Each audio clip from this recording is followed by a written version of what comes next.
What is up, everybody? Welcome back to the City Life Project YouTube channel for yet another live fight companion. KSW 117, Pawlak versus Khalidov.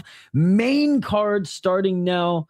Cold open playing for, and what a stacked card it is to I don't even want to say to start off the Saturday because MMA has been going on since like 4 a.m. I think JCK was this morning as well. We were up till around 6 or 7 a.m. You can already hear my voice is halfway gone because we were up watching MMA. It's starting right now. We were up for like 5 hours watching custom rules, kickboxing, and Muay Thai. It was unbelievable. But yes, we are back for a great KSW card. Then it leads into a UFC card, which if you're a fan of prospects, sweet. I'm a fan of prospects. I'm actually looking forward to watching a lot of the prospects on the card, but overall, not a big name value card. Let's be honest. The star of the show this weekend is Deep. If you guys aren't watching Deep this weekend, you're not a real MMA fan, and you're lying on Twitter when you're saying, I want exciting fights, yet you don't go and watch Deep. You're lying through your teeth, and you are a fake MMA fan, much like the Unified Rules is fake MMA. Having said all that, excited. I will be live for Deep later, so if you want to follow along with us, I'm very excited for it. I think there's some really good, hungry prospects and a few fighters who are like kind of on their way out who should deliver. Could care less about the main event. I am so apathetic on the main event. I don't care who wins. I don't care what the outcome is. I don't care if it's a snooze fest. I don't care if it's a good fight. I do not care at all about the main event. I really care about Nal. Nal is the only guy who I'm really like, please get it done. Please get it done. Interested to see a lot of the other guys and gals on the card. Jamie Lynn Horth always puts up a fucking fun fight too, so she should beat the fuck out of JJ Aldrich. That's what I'm saying. Real MMA fans prioritize their sleep schedule for Deep, just like MMA fans in the UK prioritize their shit for UFC and all this other stuff. Yep, Giannis too. He's a beast. And I think if he can keep it on the feet, he's probably going to win. Yo, Bobby, it's good to see you. The prelims just wrapped up. The pay-per-view main card just started. You are a real MMA fan. You watch more MMA than me. I just tease everybody because it's basically my shtick now. Whereas like I see all these people come at me. Why aren't you UFC, or why is UFC not your favorite promotion? Why is UFC not your favorite promotion? Blah, blah, blah, blah. And then I go on Twitter and they're just hating on the UFC. Those hypocrite, plebeian, sheep, unified rules bootlickers, man. I'm like, you guys want to watch entertaining MMA? It's not going to be polished MMA. It's not going to be MVP versus Sam Patterson. That's the thing. Everyone's like, oh man, UFC's the best ever. And then they're complaining about MVP Sam Patterson. It's like, this is your league. This is the league you are defending. And now you're turning against it, but then still not watching other MMA. I don't understand. It doesn't make sense. Yeah, what is up, Chrissy? I need a haircut. I was supposed to get a haircut yesterday, but I worked in the morning instead. So Tuesday. I have one now booked for Tuesday. Just a trim. Still gonna have some of the hockey hair. Should I grow out a playoff beard for the Minnesota Wild, even though like I'm a Canucks fan? Hey, what's up, Scott? Good to see you. For those MMA junkies out there, also JCS, MCP, and King Fight, just by the way, the KSW is going to be great. Yeah, I would recommend watching KSW over all of those leagues. Like, I'm going to watch KSW even if it overlaps into the UFC. Bro, the production on KSW is so good. It is good. Sure. All right. Playoff beard it is. Halfway through the playoffs, fucking ice is just going to get me because I'm going to look like a freaking terrorist. It's a good thing I have like a pretty like thick, like half Minnesotan, half Canadian accent, eh? Because if I talked like my old man, oh my God, either shot dead on the spot or shipped to the fucking desert of Iran.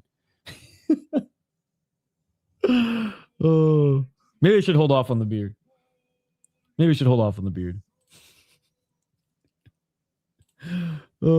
Can old man Mamed win? If he lands clean, sure. I think like the first 3, by the way, opening ceremony is on right now. The first 3 minutes are probably the best chances for him. Pawlak is good. Juiced up senior citizen. Yeah, but that's the thing. He's not going to have the cardio and speed. But yes, juiced up senior citizen who has the power and who, again, in his last fight beat Vrtačlić, but Vrtačlić moved up in weight. It was kind of a short notice fight. He really didn't give a shit about. I mean, he gave a shit about it, but you know what I mean. There's Phil DeFree, by the way, the greatest heavyweight on the planet, and it's not even close. There is no other heavyweight on the planet who's putting together a run and resume as good as Phil DeFree, and you guys cannot argue against that. Cannot argue against that. It's unbelievable. And he just signed a 4-fight extension too. But yeah, he hasn't fought in 2 years since that. I want to call it an upset, even though Adrian was up a weight class. It was still an upset. He like knock him down, then jump on him for the armbar, something like that. But anyways. I think if he lands clean on Pawlak and maybe even just tries to do the same thing, he'll win. Pawlak is a UFC fighter. Pawlak is a UFC fighter. He is very polished and puts on very boring fights. He's good in the clinch. He knows how to score properly. He's good on the outside. He's got great footwork. There's going to be a size discrepancy between them for sure. But yeah, I think like if this gets past the first round, Pawlak is going to win a decision. KSW should sign Ngannou. Phil DeFree versus Ngannou would be awesome. Dude, you know what I was saying? Back when Errol Helwani actually was an MMA fan, he's not an MMA fan anymore. I refuse to believe that he's a fan of the sport anymore. But back when he was an MMA fan, he had Phil DeFree on the show. And that was early when Francis joined the PFL. And I think myself and Errol at the time were the only 2 lobbying for Phil DeFree to get a fight in PFL with Francis, because that's just like a guaranteed, what was it, $2 million or something like that. and it's like, fuck yeah, man, give him, win or lose, he's getting a payday, and he still has his title in KSW. So, but unfortunately that never happened, and only one guy fought Francis in PFL. Yo, what's up, Curtis Clark? Good to see you, buddy. No, it's truly a shame. He is, I used to have so much respect for that guy's just show and the work he put in to the show and everything, and he's still putting literal work in. But, and I get it, you need clicks to make money and have employees, but no, he doesn't watch the sport of mixed martial arts anymore, nor does he follow it.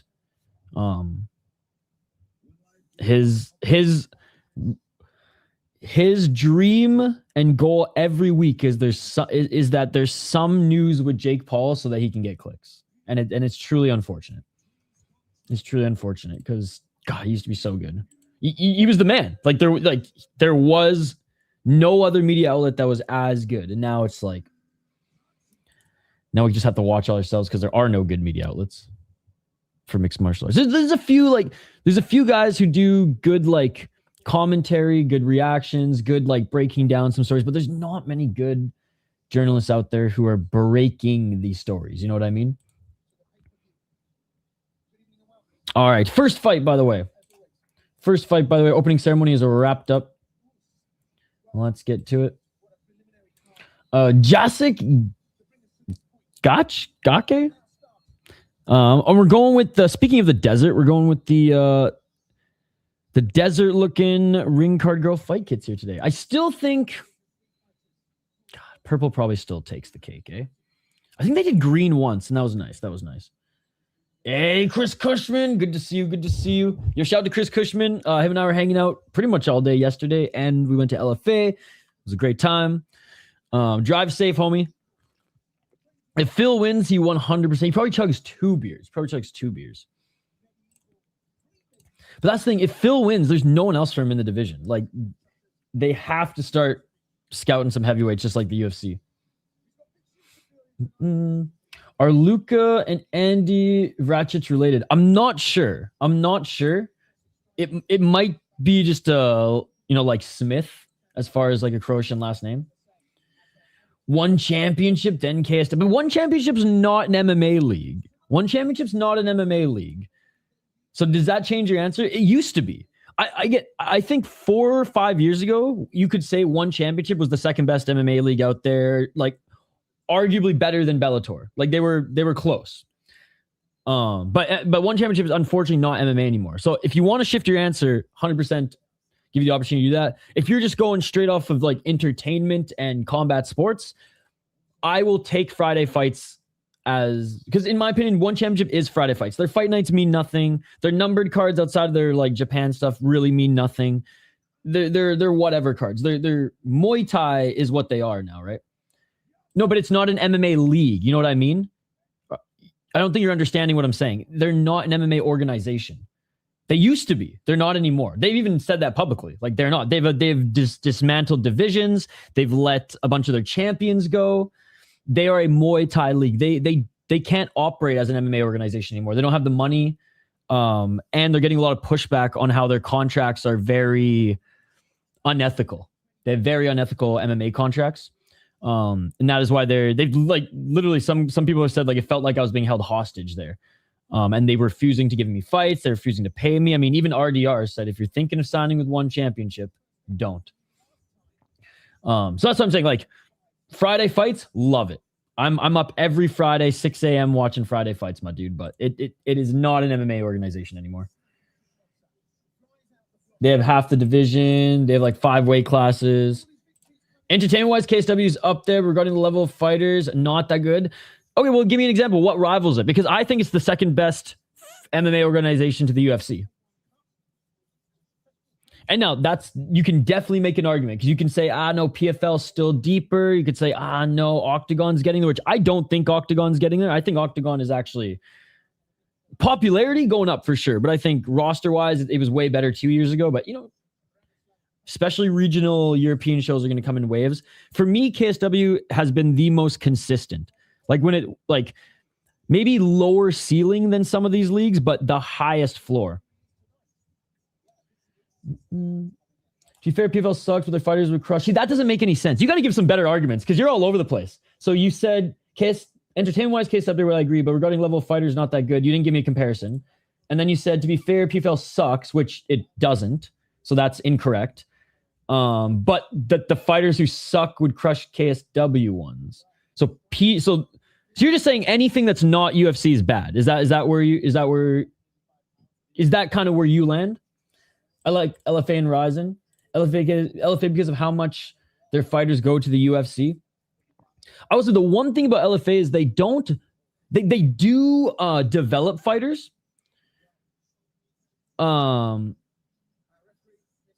PFL's how so? You got to give me some examples, buddy. How so? And again, I'm a big critique of PFL, but I think it's gotten so much better as far as now they're allowed to use elbows. They're run by a guy who actually wants to see MMA grow. They've abandoned that stupid tournament. I think the PFL has been better than ever the last 2 years. They're so bad to promote their leagues and the fighters. They aren't that great at promoting. I'll say that. Like Octagon with the C in Kazakhstan does a better job of promoting. Yeah, LFA is a great regional league. They don't develop as much as some of the other like leagues, but I think that's part of their model of winning is that they bring guys and gals who are just, you need that extra stuff. Oh, big right hand by Vrtačić. Vrtačić hurt him. Vrtačić drop Gatch. Vrtačić just drop Gatch. Gatch back up to his feet. Knee by Gatch. Oh, Vrtačić, big hands. He drops him again. Hammer fist. It is all over. It is all over. I didn't even have time to do the breakdown, but it doesn't matter. Luka Vrtačić destroys Jacek. Knocks him down twice. Finishes him with the hammer fist. Oh my God, holy shit. I didn't even have time to switch up the graphic on the bottom of the screen. And even if they're better at managing the pace of the fights, it's still very slow compared to other leagues. I disagree. See, that's where I know you haven't been watching lately. The pace of the PFL in the last year and a half has gone from horrendous to almost too fast like Bellator. So this is incorrect. They have definitely... Again, I'd go on streams and get my streams demonetized for how much I'd shit on the PFL. So that's why I love having this conversation, because people who are still just living, in the past, I can challenge you guys on it and correct some of the things. And this one in particular, it's I can't even watch Octagon with a K anymore. I refuse to do it. I refuse to buy the pay-per-view to do it live because the pacing is so bad. It is one of the worst in the world. So I would say Octagon with a K, pacing-wise, is the worst, and it's not even close right now. No, it was actually awesome. The last one was awesome. I watched it. I was live, so you must have watched a different PFL show, man. The PFL Belfast card had great pacing. And you know what? I was scared that it wasn't going to have great pacing because of the way it was divided out. Like, there were a lot of prelims and only 3 fights in the main card. And I was like, man, like, is there going to be buffer time? There's a lot of knockouts. Dude, it was great. It was an awesome paced card. Someone said that there was going to be 40 minutes between the prelims and the main card, and there wasn't. There was only 15, which was amazing. I think you guys are just blindly shitting on the PFL from what it was 2 years ago. And again, I understand you want to drink the Kool-Aid. You want to be a UFC plebeian. Don't be a sheep, guys. Don't be a sheep. I don't think it's shite by any means. I think the pacing is shite. PFL Belfast was a legit done so perfect. It was crazy. That was me. PFL is go. I mean, I wouldn't go as far as to say it's goated either. It's gotten a lot better. It's gotten a lot better. I mean, when they didn't have elbows, like, I would just clown it. I was like, this isn't a real MMA organization. It's because they actually make money, and you are banned. Goodbye, you cheap ass motherfucker. Buddy doesn't want to pay $14 to $20 to watch MMA. I don't care if his name's Vancouver, from Vancouver Island, buddy. You're a cheap ass motherfucker. Get the fuck out of here. Oh. But you know why? Because KSW's smart and they don't let idiots like you find streams, buddy. That is why. Buy the stream. It's less than a fucking McDonald's meal. Holy shit. Luka won via TKO. Luka won via TKO. But he's complaining about a pay-per-view once a month that's less than a McDonald's meal. Come on, dude. Not a real MMA fan. LFA's pacing has gotten worse. I was at the LFA event last night, and again, I'm convinced you're making. I'm not gonna, because we're having a conversation, a little bit of an argument, which arguments aren't necessarily a bad thing. It just means, you know, a battle of points, an argument, right? I will push back and disagree on this as well. LFA's pacing has become very, very bad. I was actually at the event last night, and I've watched the last 2 on Vice. The prelims are great. The prelims are great. What's the new streaming service? I always forget it. But anyways, that North American streaming service has like BTC and all the ones. They do the prelims. Those are awesome, dude. The commercials, and I get they have to pay the bills, so I don't blame them at all. But yeah, the main card from LFA now compared to what it was on Fight Pass, oh my god, it is long. So this one should be a good fight. Absolutely. All right, Playboy, you're gone too. That 45-minute break at LFA was horrible last night. Well, that's normal. That's normal. That's not even what I'm referring to. That's normal. They had those during the Fight Pass era too, because they have to hit. They actually used to be longer Friday MMA. You know this as well. You're a real MMA fan. They used to be longer when they used to start at 9 p.m. Central. Sometimes the intermissions was an hour and 15 minutes, and people would just go gamble and come back, right? They've actually made it less time now, which is nice. Spectation Sports, thank you. Vrtačić win. Yeah, he lost. Sup, bro? Yo, what's up, Alex? Thank you so much for the $2. Thank you so much for the $2. You did not need to do that. No, in the United States, you have to watch it on Spectation Sports or Vice TV. But in Canada or anywhere else in the world, you can watch it on YouTube. Thank you. Did not need to do that. You are far too kind. I'm not a real MMA YouTuber. I do not deserve that toonie, my man. Thank you so much, Alex. The UFC card is so trash. That Miguel still hasn't even uploaded a fight prediction video for the first time. He's probably going to do like 2 hours before the fight. I don't believe it's a trash card. And do you truly believe it's a trash card? Man, you guys are so negative today. See, this is what I don't understand about UFC fans. Plebeian sheeps who just live in negativity. If you are a fan of the sport of mixed martial arts and love following prospects and some of the guys and gals that you've been watching develop on the regional scene, then it's a great card. Really? That's crazy. That's the one fight I could care less about. I'm very disappointed in Cyber Cop over here. Very disappointed in Cyber Cop. It is an excellent card if you're excited to watch prelims. Excited to watch hungry prospects. Jamie Lynn Horth always puts up a fun fight too as a female MMA fighter in the UFC. And they gave her a way easier matchup than her last two fights either. So she should absolutely just put a beat down on JJ Aldrich, and that'll be a fun, bloody mess. Nalo's going to be awesome. Like I posted more prospects on this card and way more fun fighters to watch on this card than I did the last one. Last one, I only posted Pico and Pitbull. This week, I posted like 7 or 8. So, again, I don't understand UFC plebeians, sheep, Dana White bootlickers, unified people get bent over by the unified rules who defend the UFC till the day they die, yet come here like Cyber Cop and, oh, this card's trash. It's like, okay, you didn't watch any tape. You didn't watch any of the prospects. Like, it might be trash because there's not a lot of big names. Fight nights are high ceiling, low floor. But numbered cards, other than the last one, are usually high floor, low ceiling, which put me to sleep. I want to see some hungry prospects prove themselves and get some sick finishes or put on some sick wars, man. Luka 1 TK. What's up, Activated? Good to see you. Yeah, LFA is free on YouTube now. I love it since nowhere you're saying Fight Pass. Yes. I mean, and it's if you have a VPN, you can just set it to Canada, UK, Spain, and you'll get it for free on YouTube as well. No fight showing on YouTube.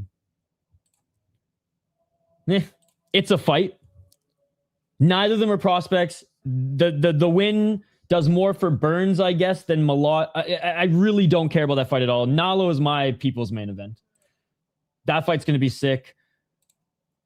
That Barbosa guy is so nasty. So excited to see him. I've literally just been I've been watching his fights on repeat for the last 2 days.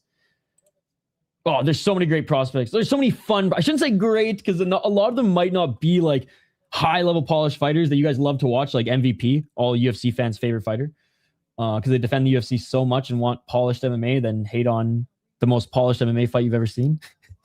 I don't get UFC fans, bro. I don't get them at all. They're not even staying up to watch Deep tomorrow. It's crazy. It's crazy. I love MMA too, buddy, and I really appreciate the support. He has a brother fighting later. You're in the UK. Let's go. Ish, can you give us your top 5 fights for this UFC card? I will in a moment. We're focusing on KSW right now. After my meditation, I see Giannis KO incoming. Giannis is good. No, he is far from a prospect. He's like 33 years of age. He's been in the UFC for like 5 or 6 years. Giannis can't grapple. That's something. If he can stay on the feet, it's going to be a sick fight. Well, I don't think age has anything to really do with it, even though I mentioned it. It's more because like there's prospects who come in at 32 into the UFC, but it's how long they've been fighting for, how long they've been in the UFC. All right, we have Welisson Paiva. He's back, by the way, 23 years of age, and he already has a record of 12-4-1, which is crazy, dude. But he is Brazilian. They've been fighting for a while. 3-1-1 in his last 5 fights. 9 KO TKOs, 0 submissions, 3 decisions. He's been knocked out 3 times and submitted once. So he's never lost a fight via decision. He's only won fights via decisions. We'll say. Goes out on his shield. That's what we like to see. 2-1 in KSW, 1-2 in Action Fight Championship. Lost to, honestly, a guy that he probably should have beaten in his last fight, and he got knocked the fuck out. I remember being disappointed in how easily he lost in this one. By the way, great card. If you guys want to go back and watch an amazing KSW card, Zhibek versus Tulshayev was so good. And Zhibek, he lost that fight, but he's such a fucking dog and so fun to watch. The UFC could be so lucky to have a fighter like Zhibek on their roster. Before his loss, he had not lost since 2022. Was on a 3-fight win streak. Did have a draw and a 2-fight win streak before then. Was the champion MMA champion and the Hexagon championship as well, beating a very good opponent. This is a very, very good win. I swear we watched this all together. This might have been the first Hexagon card that we ever watched. So I was pretty high on him coming into KSW. Got 2 wins against, in my opinion, better guys, but then got caught by a guy that I think they were setting him up to get a win against so that he could fight for a title. Hugo, Deux, that is right. It's not Dukes, it's Deux. 6-1 as a pro on a 3-fight win streak. I'll get back to you guys' comments in just a sec. 4-1 in his last 5 fights. 30 years of age. Hey, Rafucho. Good to see you. Good to see you. By the way, let me know if my connection goes out or anything, guys. I'm testing out some new internet. It's supposed to be as good or better for a fraction of the price, so we're testing it out. All right, he is 6-1 as a pro, like I said. Never been submitted. 2 KO TKOs, 4 decisions, 3-1 in KSW, 3-0 in SMMA. On a 3-fight win streak, like I said, against a 9-3 guy, 9-4, and a 10-9 guy. This is his 5th fight in KSW. So he went 1-1 in KSW. But his resume is actually really good. In his fucking 3rd fight, he fought a 4-2 guy. Lost to Adam Briz. How's he been doing? Okay, he's whatever. Went to Strife, then came back to KSW and got 2 wins. Fuck, man. This one's tough. Paiva, I think, is like the more skilled fighter. But Hugo Deux has fought decent guys. I'm going to go Paiva. But like, I'm not super confident.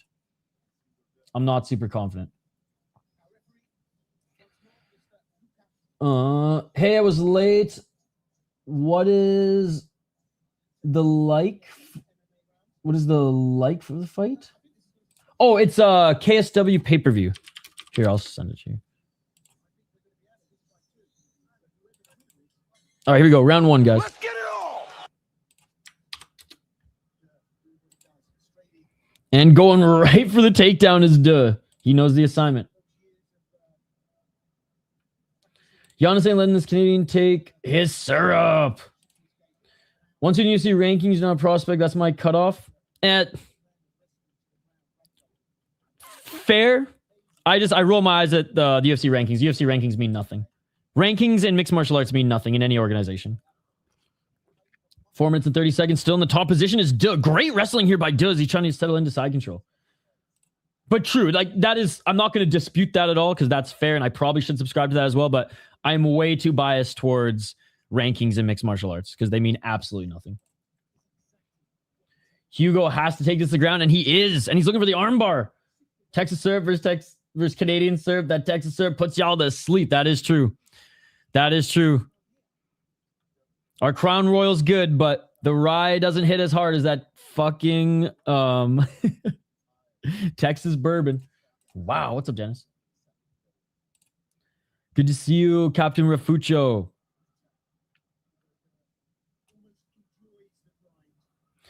Might go down like the first fight. No, for sure. Yes, he's being pushed up against the cage right now. He was able to get back up to his feet. Deux with the shoulder lock trying to trip him. Yo, what's up, Blom Dog? There is no YouTube link. All right, they separate. Back to center. Low kick by Deux. Left jab by Deux. 309. Yo, what's up, Jeffrey? Trying to shoot again was Deux, but Paiva kept him off. Oh, left uppercut by Paiva. He was able to get back up to his feet, but he just got tagged by Deux. Low kick by Deux. Dennis, I'm literally calling the fight. Oh, left hand. Right hand by Paiva. Dennis, I read chat when nothing is going on in the fight. Like someone who live streams. Just because you're too poor and or not smart enough to buy the pay-per-view, it's not my fault, buddy. I am helping you out. Don't shoot the messenger, buddy. Nice 1-2 by Paiva, but Deux grabs the leg kick and takes him to the ground. But oh yeah, Dennis, I'm not commentating. I didn't just tell you that he took him to the ground, right, Dennis? Right? I didn't just tell you that he took him to the ground. Inside control, not doing anything. That's why I'm talking to Dennis, ladies and gentlemen, because Dennis is a smart guy. He's a smart guy. 209, still inside control. God, I wish there was superior rule set in this league because the right knee of Deux could land right in the side of Paiva's head. Paiva getting that left elbow up as Deux might try to get that crucifix position in. At least I'm not an idiot like you, sir. Goodbye. Now you don't even get to listen. 145 inside control, looking for the bulldog choke. All right. Just holding him in that bulldog position. Left arm around the neck. Matthew, 0. Stop asking.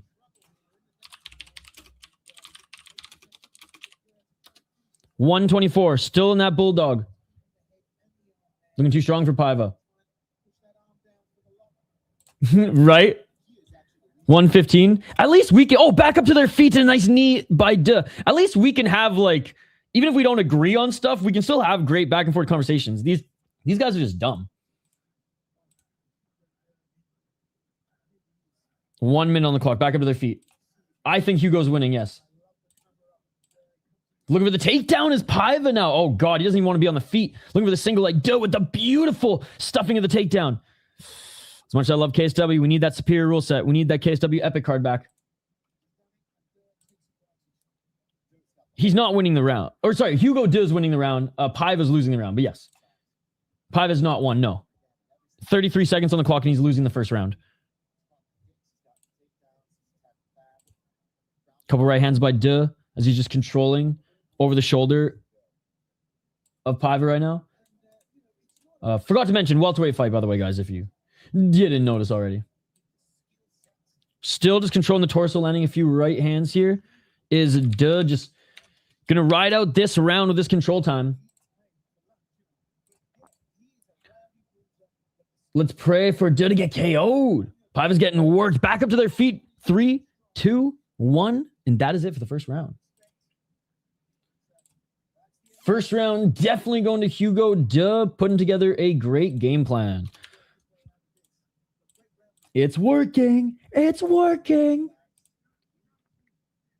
Deux doesn't look too tired either. Not huffing and puffing too much. As we're taking a look at the corner right now.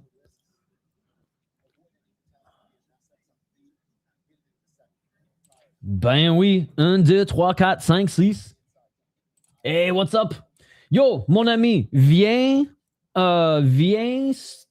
ici, notre YouTube channel. God, mon français, c'est très mal. Mais si tu regardes moi sur Twitch,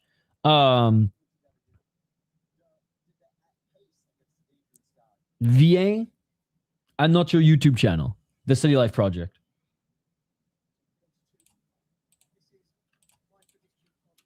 Je peux comprendre tout si tu veux type en français. I just haven't spoke French in a while, so je parle très mal, mais je comprends tout. All right, round 2. Let's get it all.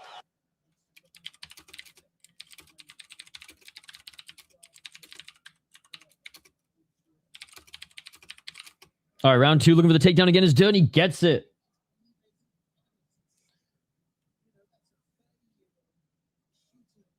This Hugo guy has some weird views. What are some of his views? Well, if they're weird, then they go beyond being a patriot. Hence why Activate A said that. Activate A wouldn't say they're weird if they were just patriotic views, because I'm patriotic Canadian as well, and he's never called me weird. Hugo Deux winning. He's pushing Paiva up against the cage. Come to our YouTube channel, guys.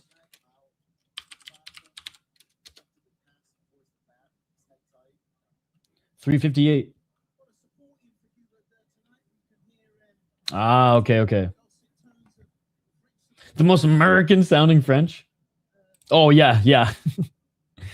Tabarnak de Carlis. Still pushing Paiva up against the cage. Left hook and landing some muffin shots here. The ref. I love the ref cam on the ear, actually.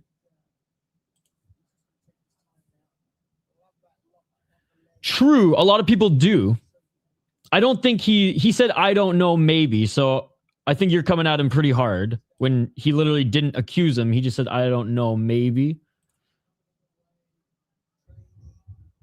That didn't look like an accusatory. And I haven't looked at any evidence yet, so I'm not going either or. So come to our YouTube channel. 307.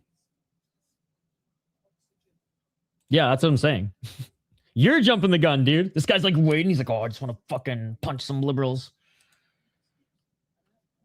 254.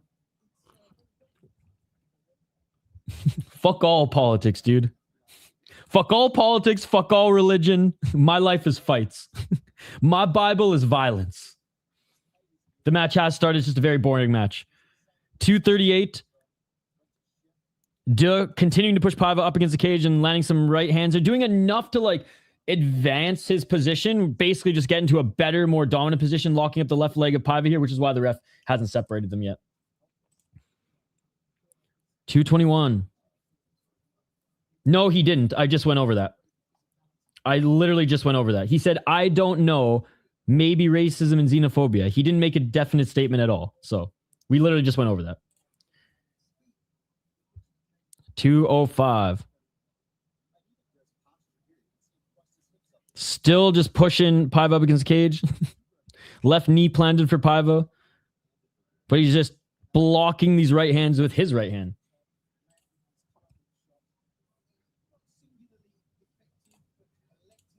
Viens à notre YouTube channel.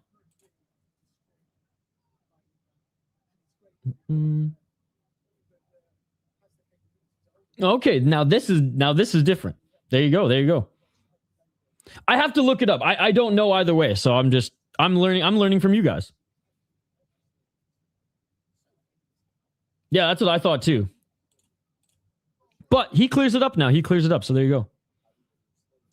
116. That would make sense why another guy in the chat was like, I hope he gets knocked out. Deux not breaking the boring allegation. He knows how to win a fight for sure. Glad I passed betting Paiva. Can't get anything going versus Deux. That's true. Deux just been pushing him up against the cage. The old Dagestani / NCAA wrestler ground and pound.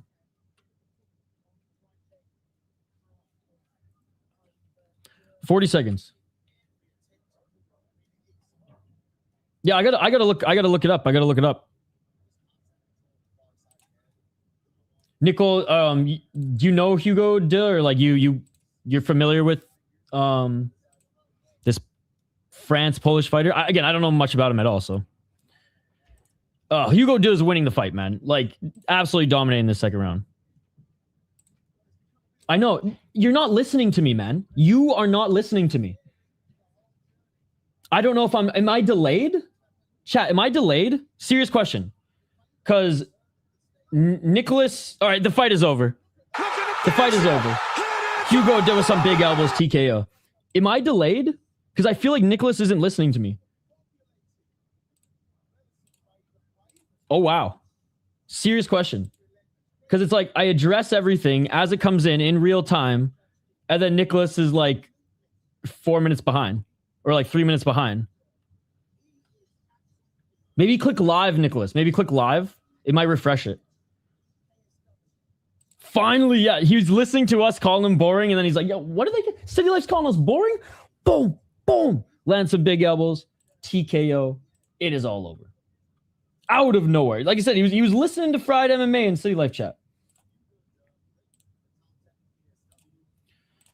Yo, what's up, Mystic? Becoming casual.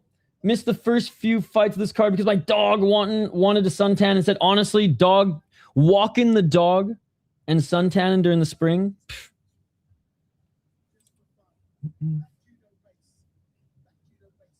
Okay, I'm just curious because like we're going at everything in order, and I feel like we're getting contestant a bit because you might be behind in the conversation.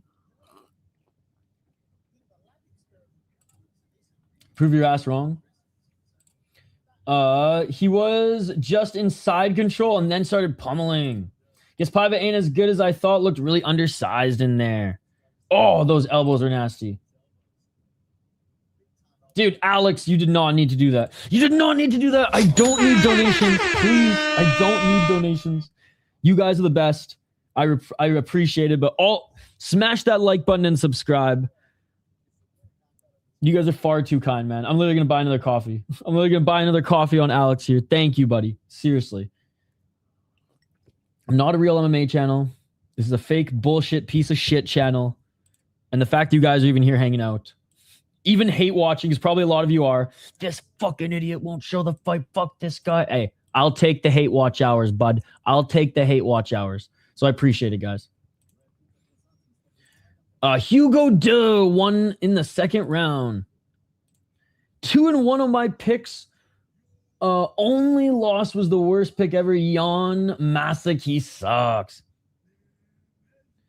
Paiva looks washed. He would usually do well against grapplers. And it's crazy because he came into, and it's funny, washed at 23 years old is insane because when he came into KSW, he looked good against 2 decent guys. Yeah, washed at 23 is crazy. I don't use a free VPN. I use IP Vanish, but it's relatively cheap. Words are powerful. That is true. What was your takeaway from LFA yesterday? How did it compare to the other cards in person? It was awesome. I would say that it was as good.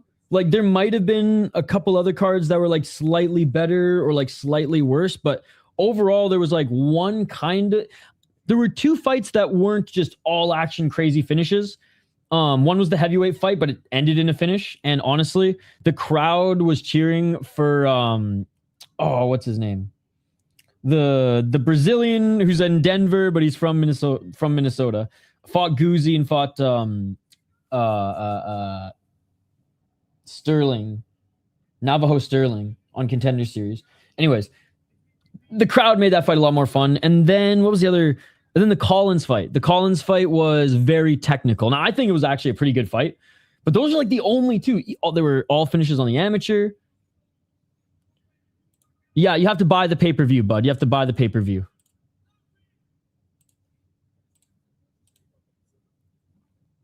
By the way, if you guys are on Twitch, come over to YouTube.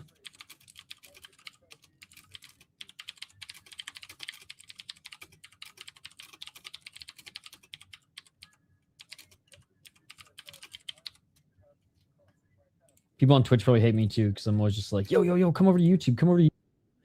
They're like, bro, I'm a Twitch user. Nah. Nah.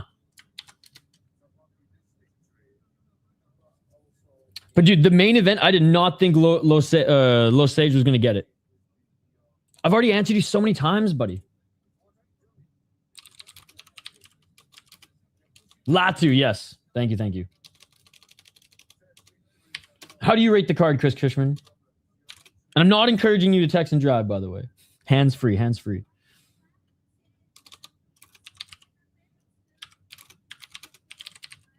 Or should I say, I was going to say Hugo Deux second round. Or should I say deuxième round? Whoops.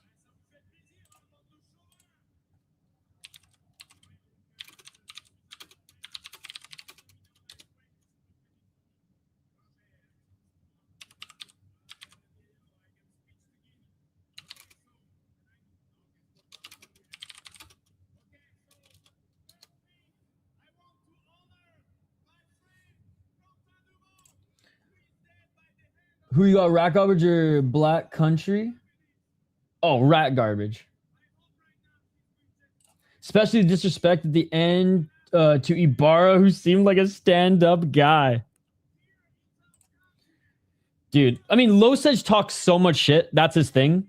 I will say, like, when the fight is over, like, he does go into normal fighter mode for a little bit before he ramps it up.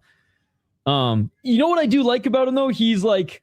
He loves wrestling so much he wants to be like fucking like Sabatello with his shtick and everything, but he's actually a pretty good Muay Thai striker. I would say like his MMA striking as a whole definitely has some holes in it. He was getting fucking fed with left hooks, step back left hooks by Ibarra, but man, those elbows were nasty. And his corner said, "Finish him, don't wrestle him," and he listened to him. So. And I love how he dedicated that fight to his buddy who took his own life a month before. Like he got like serious right after, and then came back with a pretty good promo. I don't know. I've always been, even at like I sometimes blindly root for the Canadians. Not always, but him I was like I don't like his shtick, and I don't know if he's major organization level. He's fun to watch regardless. And he might be one of those guys that like Contender Series maybe even brings on twice to put other guys over. But I think he'll bring the heat, which is awesome. Mm. Oh, many times. I actually stopped fighting in later high school after a spinning wheel kick knockout to the face. Just because you're too poor and too stupid to find a KSW stream doesn't mean the people you find doing commentary need to get slapped in the face. But yeah, I actually stopped doing martial arts competitions because I think I was like 16 or 17 and I was like, I just want to smoke weed, chase girls, and listen to punk music. I don't get spinning wheel kicked in the face anymore. And then what sport did I start doing? I think I just started playing ball hockey then. Started playing ball hockey. I'll say I've never been in an ice hockey fight. I fought once in an intramural ball hockey league in college, and then I got kicked out from the league. I was taking that shit way too seriously for fucking after class sweat. Superstar. Fuck you, by the way.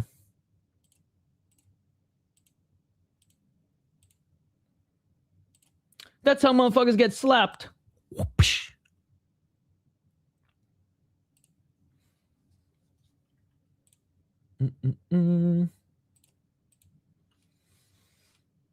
Hey, salut.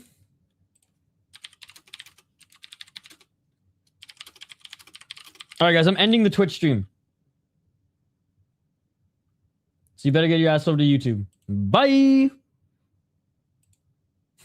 People on Twitch have been hating me, man, because I literally have a Twitch account just to do this halfway. I see that there's like more than 3 people on Twitch, and I'm like, come over to YouTube. Salut.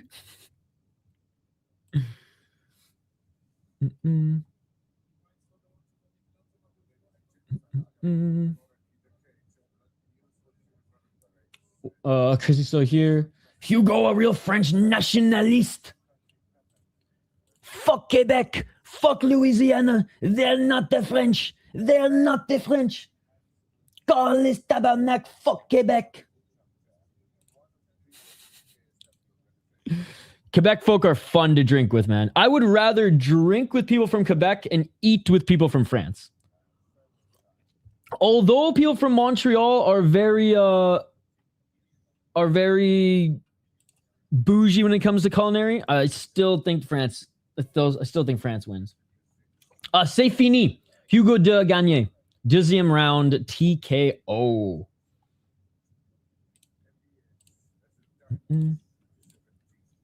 Ben oui. All right. This one's an interesting one because a lot of people are high on Morelli, who is not as skilled, not as polished, but is a little bit quicker, a little bit more explosive, younger, and is 4-1 in his last 5 fights, where Martin's like should win. Now, Martin's like, when I think of Martins, my mind immediately thinks he's like 36, but he's only 30 years of age. But he's got some miles on him. 2-3 in his last 5. 19-8 as a pro. We don't see many fighters come out of Nova Unao anymore. I don't think there's many there's some good coaches there, but I don't think there's many who've like developed guys like Aldo and some of these guys who came out of the camp during that time when they were just buzzing. Oui, il a gagné. And merci. Thank you for being here. Saladin leaving? No way. Is this what the video? Hold on. I mean, I did know he signed that 1-fight deal, but he's vacating and leaving KSW? Holy fuck. Do you think there's no way Jake Paul signed him to a multi-fight deal when we don't even know if this is going to be a multi-fight organization? Ah, okay. That is cool. It's on RMC Sport, though. So do you think he's signing with the UFC? Or maybe do you think he's going to leverage that fight for a bigger contract and whatever? I mean, I imagine it's going to be the UFC. Or maybe just he says fuck the UFC and just exclusively stays with Jake Paul. The thing is, he's not going to be active if he's on a Jake Paul contract.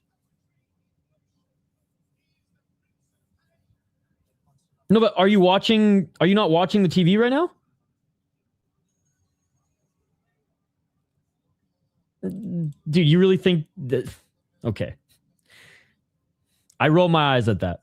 If you trust anything Dana White says, you clearly have not been watching the UFC for that long.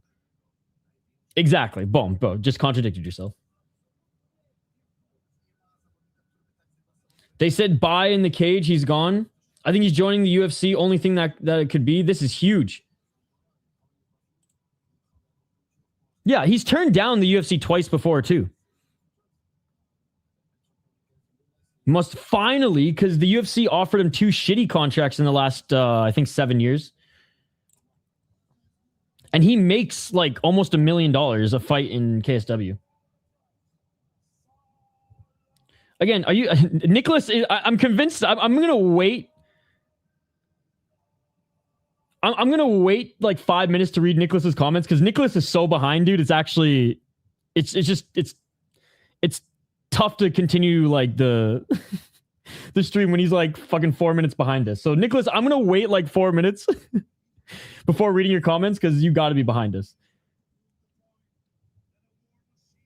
Saladin Parnasse. We literally just watched a whole video on him.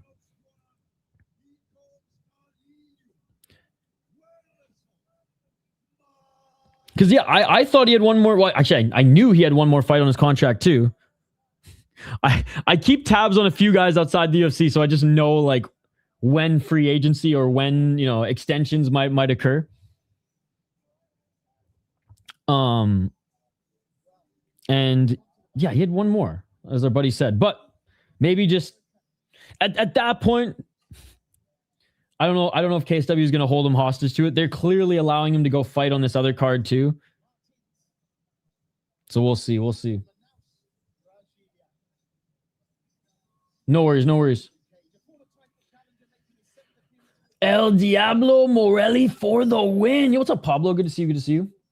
What's your opinion on Netflix fights? I think it's a really good card. I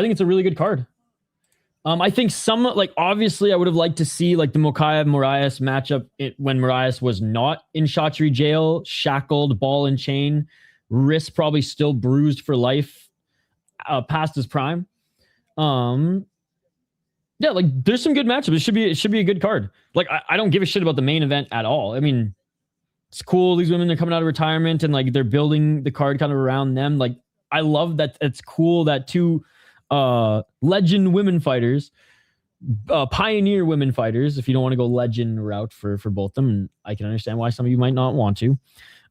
It is cool that they're selling this card when, like, the hardcore MMA fans, that's far from the fight that they even care about. Ariel probably interview him now. Yeah, because Ariel only interviews guys that bring him good SEO. Imagine if it's PFL. They do throw money at big names. And they do go to Europe and France a lot. Yep, exactly. Oh my God.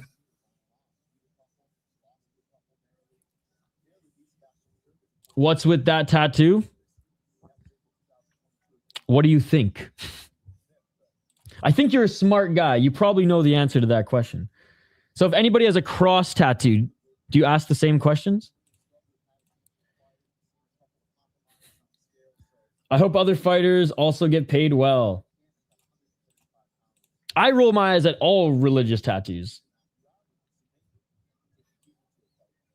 I roll my eyes and laugh, actually. Ha ha ha. Especially those, like, crosses under the ear. Like, what? 6 KOTGOs, 8 submissions, 5 decisions. I do 5 decisions. 2-4 in KSW, 5-0 in Serbian Battle Championship. Dude, fun league. There's a lot of fuckery, but if you can ever find a stream or find a broadcast or pay-per-view for Serbian Battle Championship, highly recommend it. It's just madness. It's just absolute madness. And he went 2-1 in Chuto, Brazil. Lost to Leo Britcha in his last fight. Honestly, probably should have got past Leo Britcha. Yeah, he got by Ruslan Mamadov. Like, he's been getting pretty easy fights in the last 2 years. Guys that he probably, or in the last year, guys that he probably should have beaten. Like, Leo Britcha he probably should have beaten. Ruslan, at least he got the win, but unanimous decision too.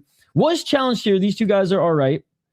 He's just getting old too, man. He's getting old and weathered. Like, again, only 30, but A lot of damage. Was very active too in 2021, 2022, and early in his career. When he came in, from Serbian Battle Championship and Silva Combat, he's on 3-fight win streak. Fought Prisbiz, lost, no shame in that. Then, worked his way back with 2 really good wins, 2 brutal losses here. And then, his only win since 2023 was against Mammadov, who's under 500. His opponent, Marcelo Morelli, 7-4. Never been knocked out. 4 KO TKOs, 1 submission, 2 decisions. He's never got knocked out. 1-1 in KSW, 3-1 in Strife, 1-2 in Luke's. God, I love Luke's, chat. Luke's is one of my favorite. Like, I would rather watch Luke's than the UFC all day, every day. Decent win in his last fight. Also had a title shot, which was very premature, but he did go to the 3rd round against Prisbiz. Shout out to him. He earned that title shot off of a 5-fight win streak, in which he beat a couple good guys, but a couple good guys. Very premature title shot. Oh, man. Martins is just a shadow of what he was. That's the thing, man. I'm going to go with him still, but this might be the last time I pick Werlleson Martins. Who do you guys got? Doumbé was a disappointment, so maybe they need another French superstar. And it sucks that he became a disappointment just due to, injury and contract stuff.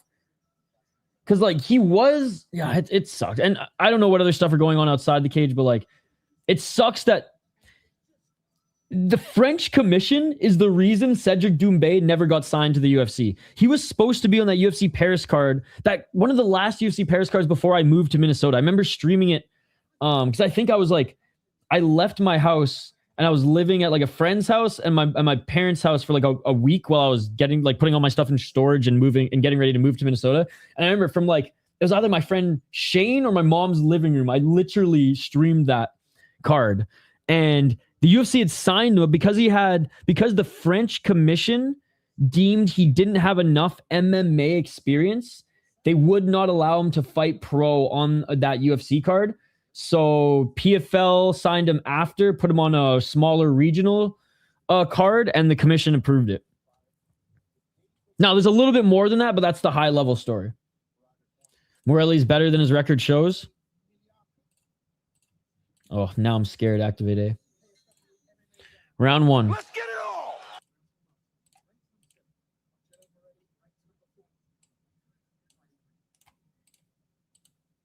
450. Morelli with the left hand. I do like Morelli's speed and his explosiveness. That's what I noted watching a little bit of his tape. Now, I didn't do a lot of research on him. I'm not going to lie. I just kind of went off memory and I watched 2 of his last recent fights. Oh, nice. Right hand by Martin. Low kick by Morelli.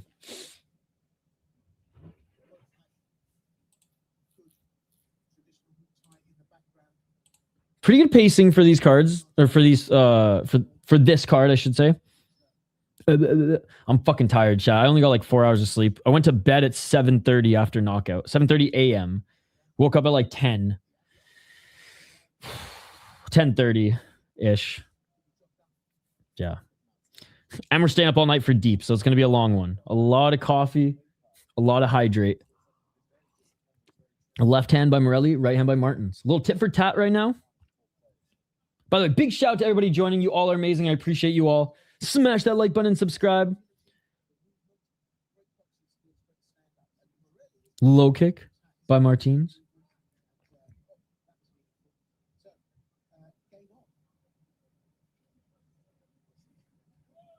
Martins feinted with the right hand. Didn't land. Oh, nice left by Morelli. Dude, I know. At first, I was like, who's who again?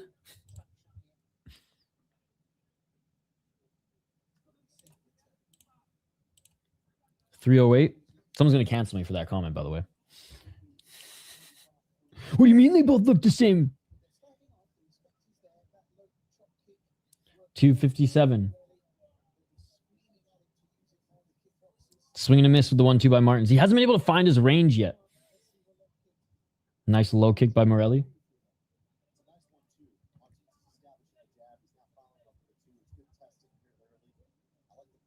Morelli was pressuring, left jab. Martin's trying to get back to center.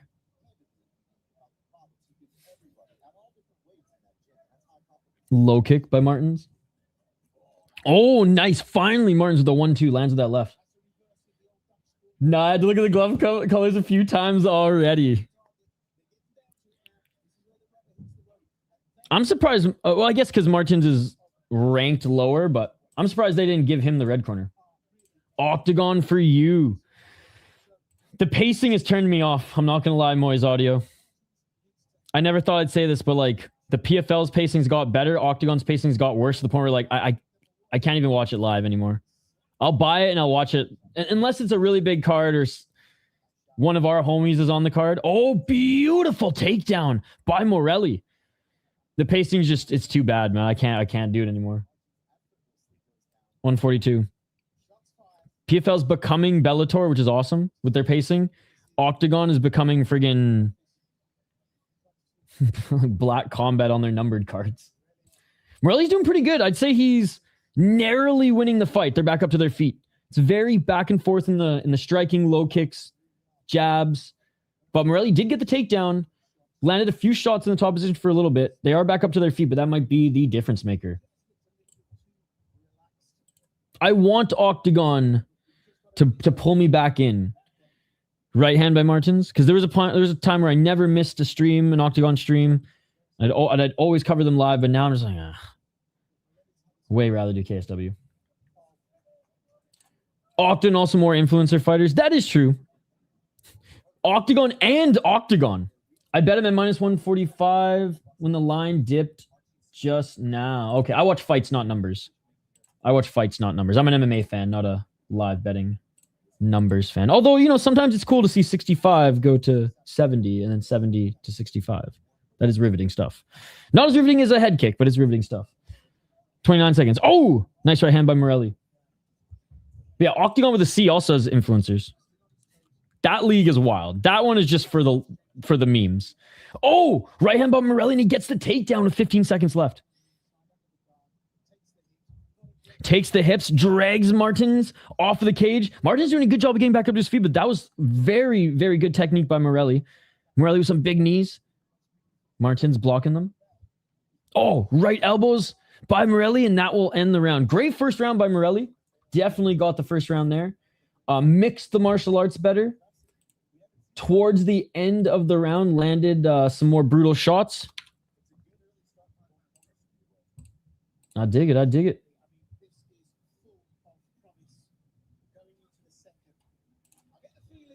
And it took a little while for Martins to find his range. He's finally got that 1-2 going.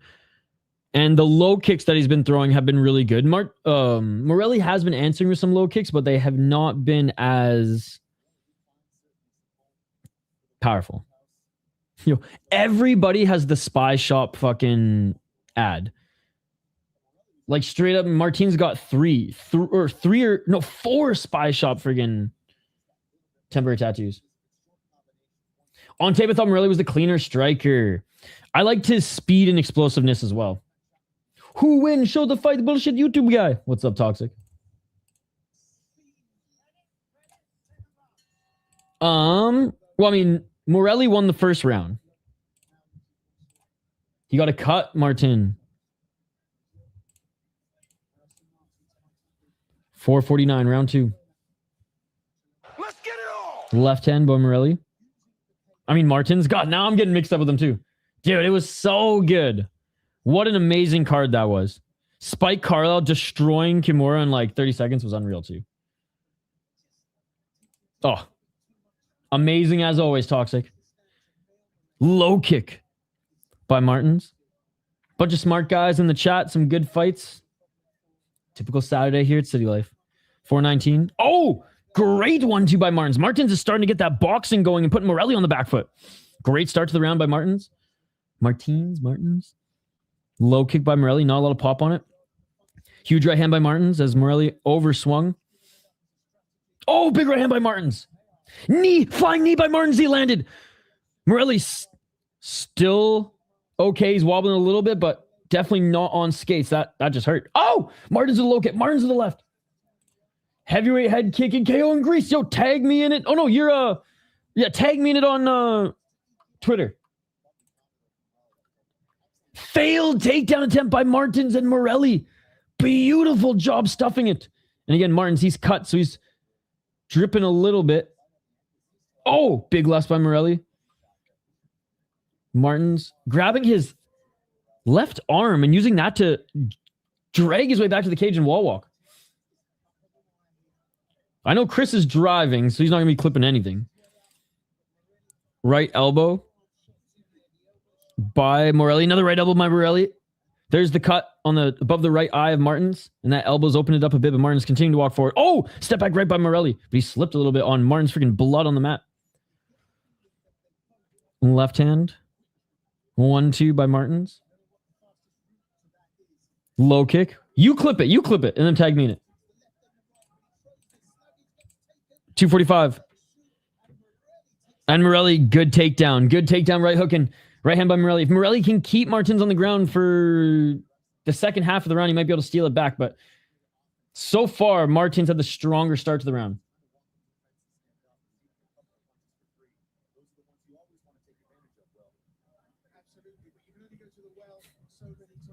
I like the KSW gloves. Me too. If you have a Windows computer, Windows Alt R. If you have a Mac, I believe it's just QuickTime screen record. 205. Windows will do it with audio, so mute it. QuickTime will do it without audio. 159. Easy peasy. I clipped Octagon stuff as I was streaming last week, so no excuse, brother. No excuse. 158.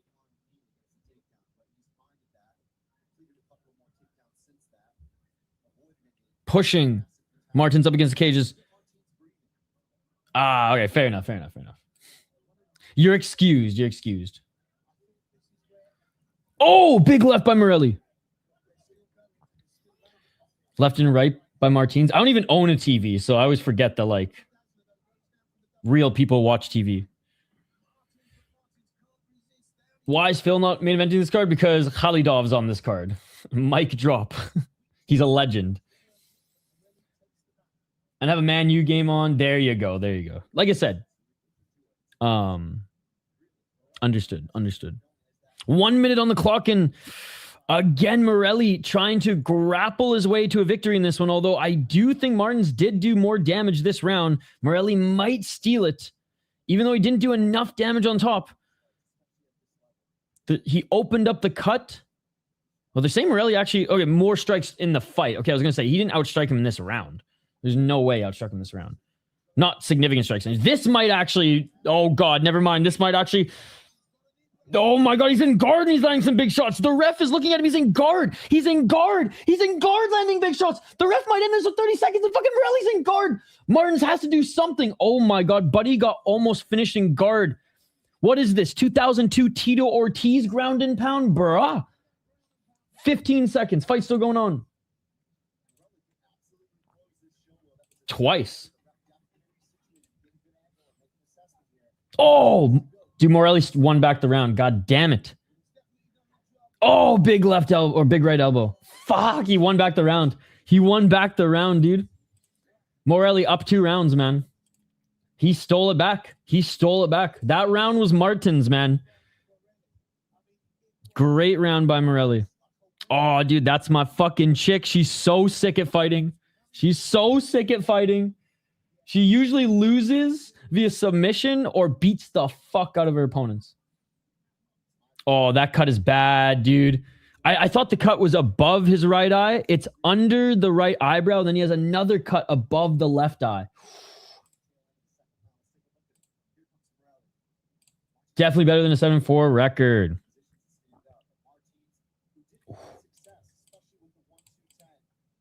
I mean, he's 4-1 in his last 5 fights. Only lost to Prisbiz recently. Lost to a 3-1 guy. He fought good guys on the come up, like a 4-1 guy in his second pro fight, who's now 9-5 in a Luke's veteran, like solid opponent. Fabian Lopez went on to actually be a pretty good pro as well. So like, yeah, no shame. Like what I like about him is he took on good opponents earlier in his career and then was ready for some of the harder ones later. And now again, losing to Prisbis, no shame in that. But look good against Cerdan. Look good against Camille. And he's looking really good against Martins. Really beating the shit out of him. This is because Mamed has like 90K. Well, and he's coming off a win against Bartoszynski. That's what I mean. The 7-4 record does not tell the story. Absolutely. You got to dig deep. You got to click the username sometimes. This is how Shane beats me in some beer bets sometimes too. Even though I watch more tape than him, sometimes he does a deeper dive than me in the moment. Morelli looking for the takedown again, and he gets it. Martins trying to get back up to his feet.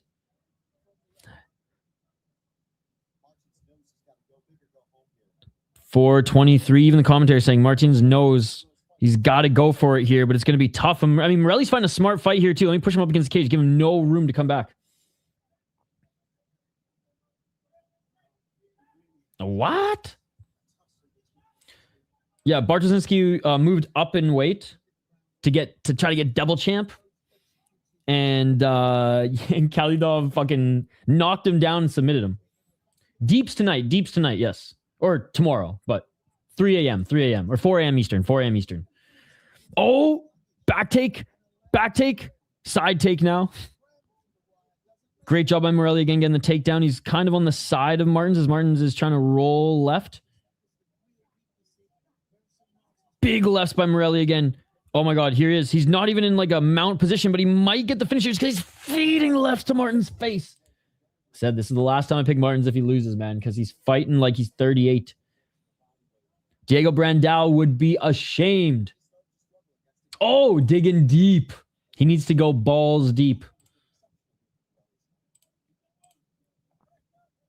He hasn't fought yet, buddy. He hasn't fought yet.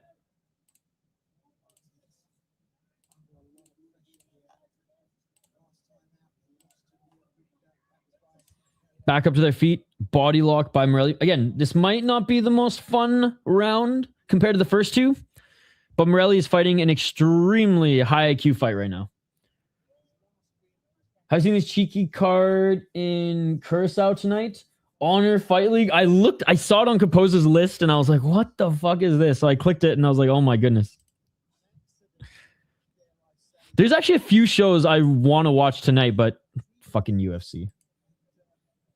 Dude, I know. Like, what?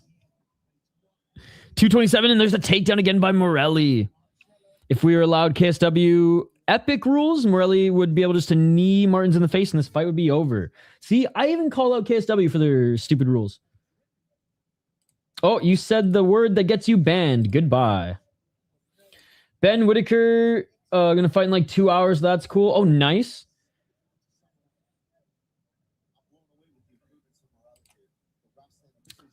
Don't forget about Synergy FC. That's where my guy Nate Perez is. Yo, shout out to Synergy FC. They're on why do I keep I want to keep saying Sports Tekka, but it's not. But they're on that new streaming platform too. That's awesome. My brain, I haven't even fucking indulged in any cannabis today. My brain is already foggy. Expectations, god damn it. Thank you. I don't know why I keep wanting to say like Sports Tekka. It's because I've read all those articles growing up, and I don't know why their logo is like, I don't even know, their logos aren't even similar. They're just both red. 1 minute and 25 seconds back up to the feet. Morelli's literally just pushing Martins up against the cage, getting a takedown, just keeping the control time this round. Oh, they're off spectations now. Okay. Are they on... Wait, is King of the Cage on spectations? Shout out to King of the Cage, by the way. They're probably the most underappreciated... Nice slam takedown by Morelli. They're probably the most underappreciated, best regional organization on the planet.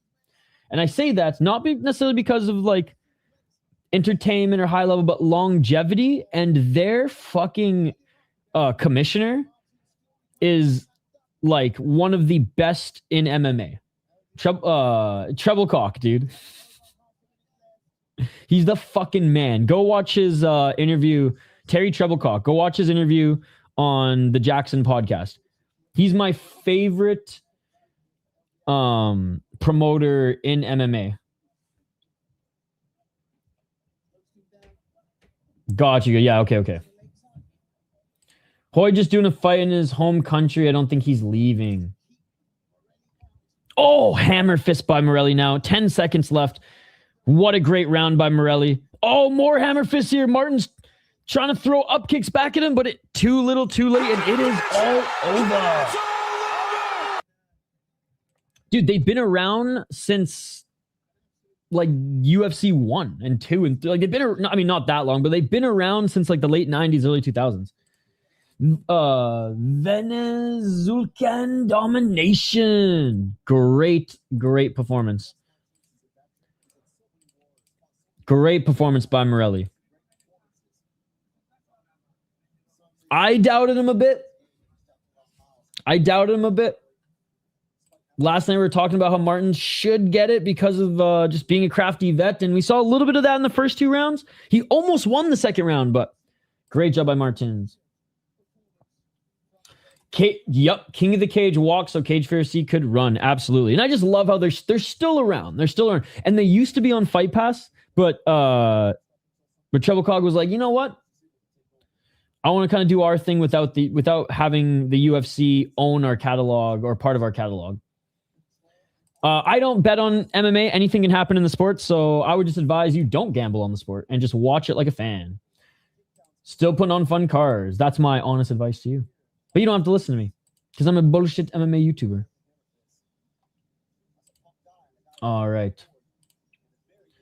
Next fight, Vrtačić versus... Now, this is a Polish name, baby. Odzimkowski. That is a Polish name. LFA was so good, man. So good. All right, we're listening for the decision, but we know who's going to win this one. 30-27. 30-26. They gave him a 10-8 in the third round. God damn. Damn. Someone gave him a 30-26. But yes, Morelli is the winner. Like I said, don't bet on either of them. Watch the sport like a fan. That's my advice. Or you can pick one or the other. I really don't care. All right. Andi Vrtačić. I'm not a real MMA channel. If you want MMA picks, go to a real MMA channel. I'm here to watch fights, buddy. Andi Vrtačić, 8-3 as a pro out of Croatia. 31 years of age, 4-1 in his last 5 fights for the Highlight Machine. Trojan Gym.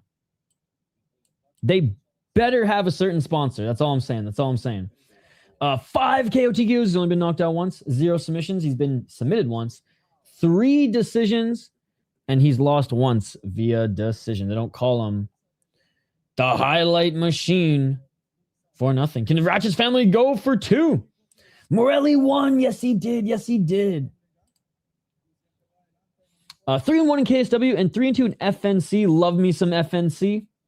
There's a little bit of fuckery that goes on in FNC, but overall it's a lot of fun, and they do provide good matchups for the most part. He fought Danny Barbier there in FNC back in 2022. Danny Barbier is pretty good. Fought a 2-0 guy, 6-5, 5-3, 10-3. Like, he fought good guys. And before joining KSW, full time anyways, because he did FNC, KSW, back to FNC, fought decent opponents. Experienced guys who aren't under 500. I don't mind these wins at all. Comes in to KSW, gets a decent opponent, couldn't get over the hump, but put together a pretty good fight. And then they gave him a layup in fucking Gola, and he near kicked his head off. Fun to watch, not as polished, not as well-rounded as some of the competition he's going to face in KSW. Going up against Albert Odzimkowski. 16-7 as a pro, on a run right now. 38 years of age, certified unk, ladies and gentlemen. Certified unk.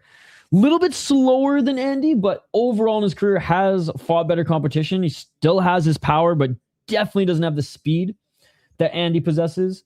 at this stage in his career. 8 KO TKOs. He's only been knocked out twice.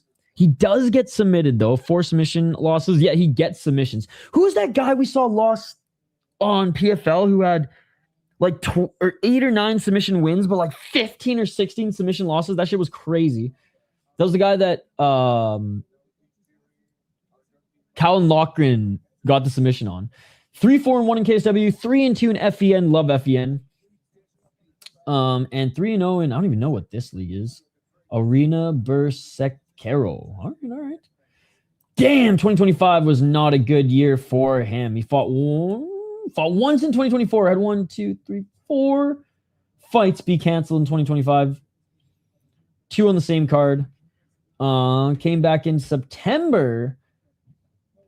Oh, man, he was supposed to fight. That's so funny. This was the third fucking guy in. All right, so he fought a guy in Strife who was the third man in. Knocked him out in the first round. Beat 11-5 guy, 10-3, 8-2. But that was in 2023 and 2024, respectively. Caveman MMA. Raven the Cave. What a name. What a name. He fought some good competition early in his career.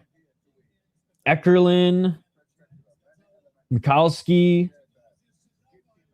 Powell. God damn, dude. Lebu.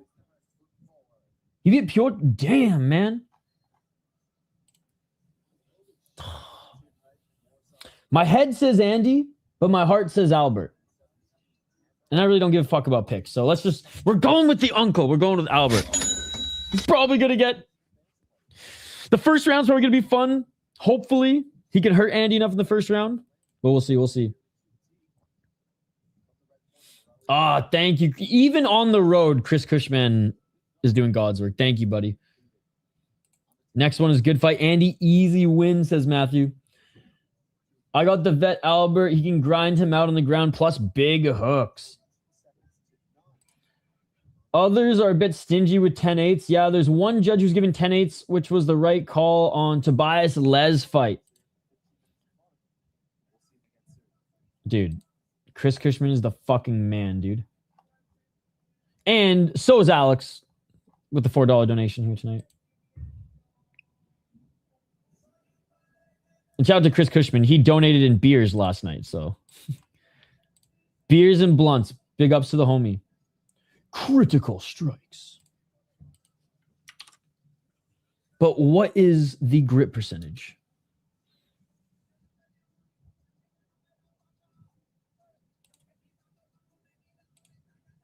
Oh, and you did tag me in it too. I just didn't go on Twitter yet, so my bad. The mat is crazy. Oh!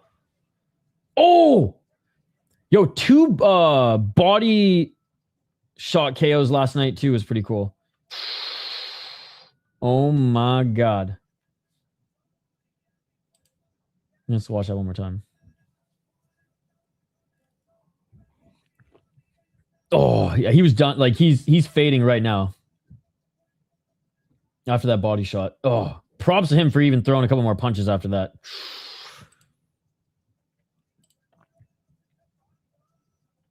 What blood type are they? Dude, I'll say this. The A positive blood type did well in knockout. The B's and O's didn't do that great.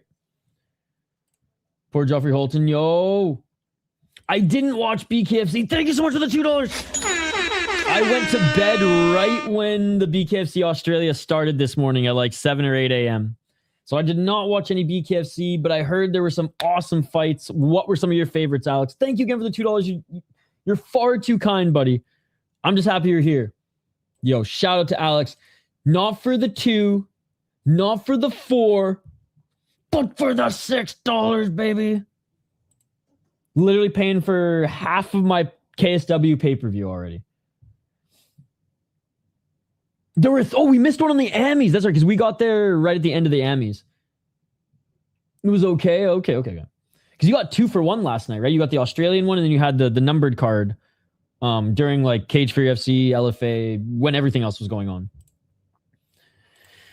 I do stream BKFC. I do cover BKFC, but not as much as I did when I started this channel. Mostly because my interest in some of the other leagues that usually overlap has just gone up. Dude, what? Dude. I don't even know what to say, man. Seriously. I don't even know what to say, Alex. Paid in full. $14 or $16 from Alex. He literally just paid for the KSW pay-per-view. Dude. I keep calling everyone else cheap-ass motherfuckers. And now you just paid for my pay-per-view? Am I the cheap-ass motherfucker now? Dude, thank you, Alex. You're the fucking man, dude. Seriously. You've already gone above and beyond. Even just with the $2. Thank you, man. Thank you so much. You're fucking beauty. I appreciate it. Hey, and we love having you here. Donations aside, we love having you here, man. You could never donate and we'd still love having you here. So I appreciate it. He's a G. You watched BKB last night as well as BKFC. Which one was your favorite out of the 3 bare knuckle shows? BKB, BKFC, or BKFC Australia? The number card was so cool. I didn't watch the Aussie card because I was dying because of knockout. Yeah, Toxic stayed up until fucking 7 or 8 a.m. watching knockout with us. Isaiah Gomez. Let's go, baby. Love to see him get his first TKO. Dude, Tommy Peterson and Isaiah Gomez, let's just say they were lost in the sauce after by the end of the card. And we were all leaving the theater. Tommy's got his arm around everyone. Yeah, woo, woo. They were having a really good time, and it was fucking awesome to see both of them coming off big wins. Again, shout out to Alex, man, for all the donations. Shout out to Chris Cushman for the beers last night and all the support he shows the channel as well. Yes, he did. Dominant decision. BKB, there's a guy from Alabama in it. Let's go. You wanted to see the Aussie one too? I would say so far knockout has been my favorite card of like the week, but we just started. PFL was really good too. I wish. If it was, the UFC would be an entertaining league. Unfortunately, it's always going to be a boring league where Dana White simps and unified rules plebeians claim and defend their league, but then when a UFC fight happens, MVP versus whatever the fuck his name was, you guys just bitch and complain. So the biggest hypocrites in all of sports are UFC bootlickers. They're not real MMA fans, and it's comical. I think there's a Brazilian fighter at TKF2 wearing Islam shorts. I only saw the guy in the main do that. In the main, okay. It was great. It was great. I will say the pacing after the intermission slowed down a lot. And the Chihiro fight was the dumbest shit ever. He fought like a well-respected Japanese fighter who like coached him early. And then like after he beat him up and knocked him down a few times, they like hugged, he cried, he presented him with a medallion. A fucking Japanese singer came out and like did a whole performance for like half an hour. They gave him like 7 bouquet of flowers. I'm like, who the fuck is that guy? And why have we wasted an hour of our time at 4 a.m. watching a fucking retirement ceremony? And then we got back into the fights. Awesome's a stretch. If there's no real MMA, it only can be great. It can't be awesome. I agree. The last 3 UFC cards have been great. They can't hit the awesome tier unless they're real MMA, and unfortunately, the UFC's fake MMA. It's basically WWE. Man, I wish PFL would promote it more on YouTube. I hate the way UFC is going now. We just want good fucking fights. At least Composer tells us about PFL every week. The first 11 fights were KOs straight. Not gonna lie, probably the best card of the year. Yep, it was almost a perfect card. Check the tag. Okay. How you doing, by the way? Oh, I saw this. Superior rule set. I commented on it. I tweeted it earlier today. I went nuts. Superior rule set.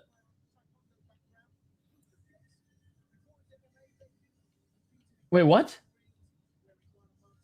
Popek fucking Flurry? Wait, what are you talking about?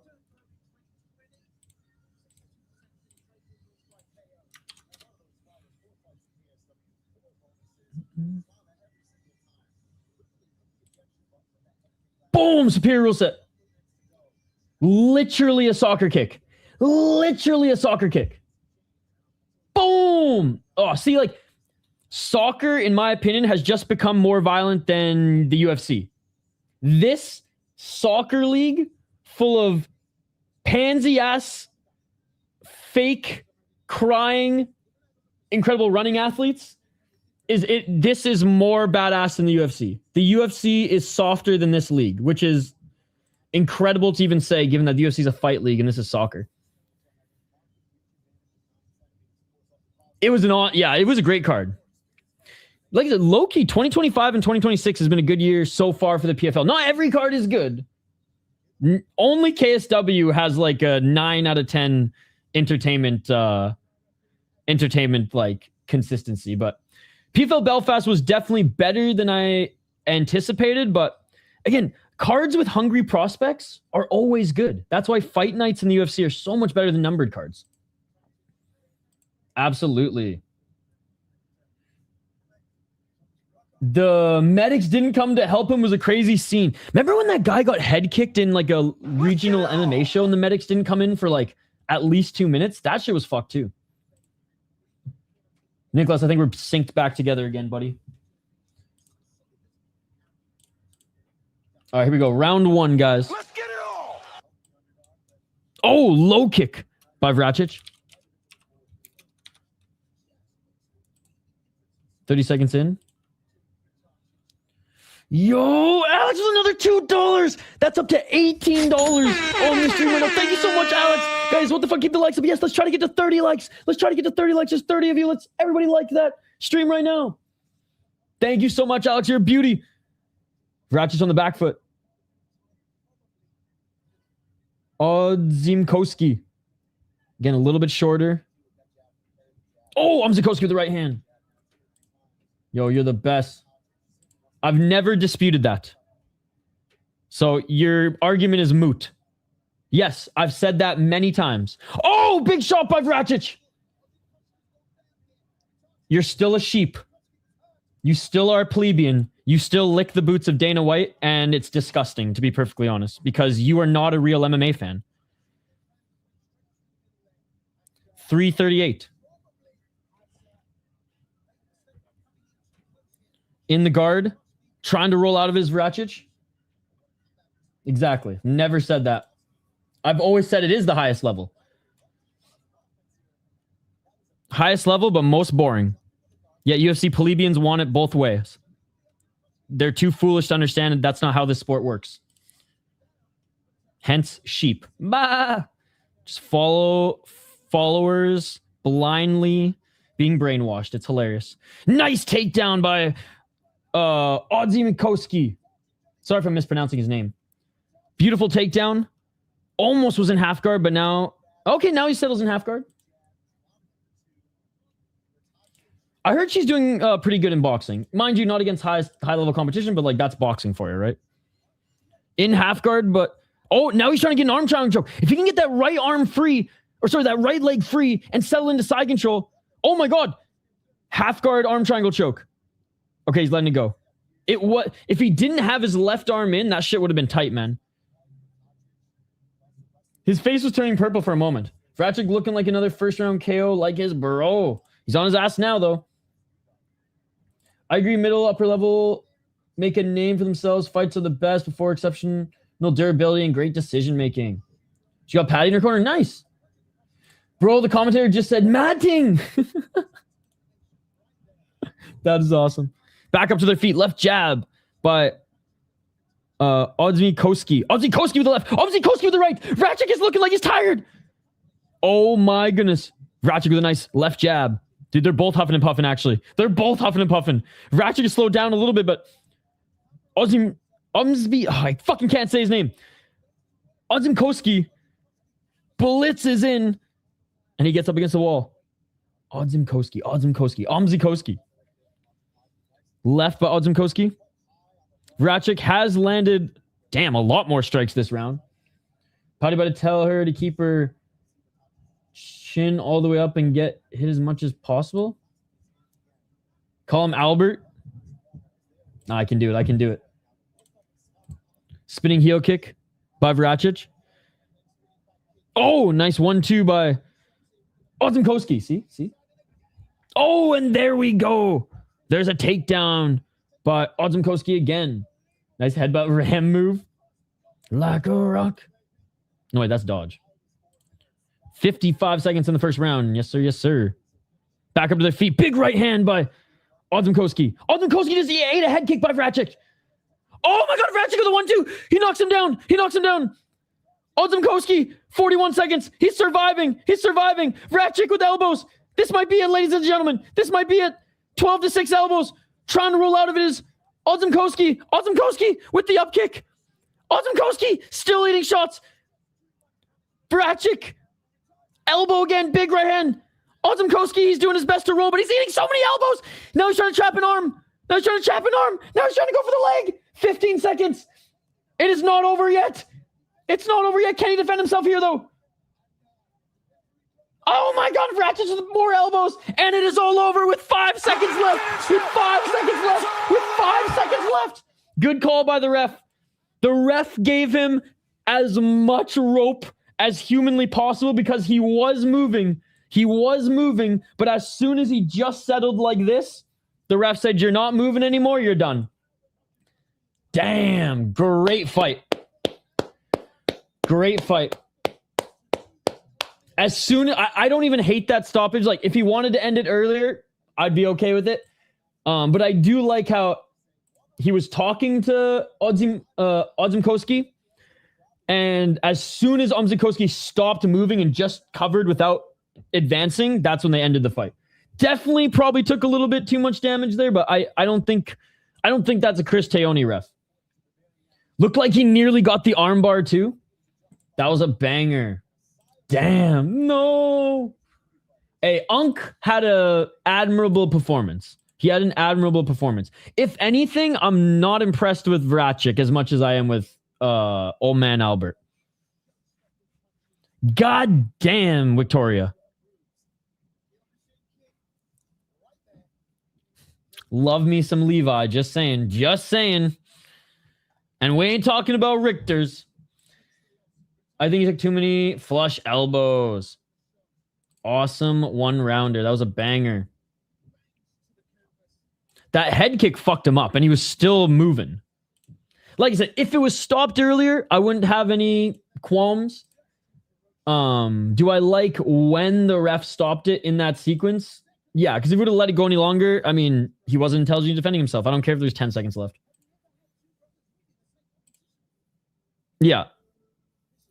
This ref is actually pretty well respected too. I've only seen him have like maybe like one or two bad nights, and no ref is perfect, but most KSW refs are consistent. Guram Kutaladze sometimes has off nights, but I think he gets a lot of the assignments. Paulina, though, my girl, she crushes it. Molly fighting like Floyd. And Vrtačić with another highlight from the machine. All right. Already on to our featured fight, ladies and gentlemen. And they're just interviewing Andi right now. Mr. Trojan himself. All right, somebody asked me early on what are prospects / fights I'm looking forward to on the UFC card here today. We have a little bit of time before this next fight, so let's quickly just go over it. Don't give a fuck about this fight at all. This is the real main event. This should be such a fun fight. First round should be an absolute banger, and then Charles Renee will probably take over in round 2 and 3 because that's the Kyler Phillips way. This is my favorite fight on the card. This is the one that if I wasn't streaming, I'd honestly probably just tune in for this one and watch other shit during the UFC. Love Jasmine Vicious. This, despite Karine Silva not being the killer that she once was upon coming into the UFC, I still think she's more well-rounded, but rooting for Jasmine. Gage Young should destroy Old Man Moises. Marcio Barbosa, if it stays on the feet, will probably knock out the bazooka, but if the bazooka turns this into a wrestling match, this one either is going to be fireworks or boring as hell.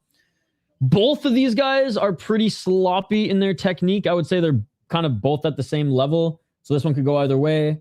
I'd say Valentin's a little bit more violent. LeBlanc's a little bit more unorthodox. You could say sloppy, but it's worked for him. Mind you, not against the best competition, but Robert Valentin's crushed a lot of cans too.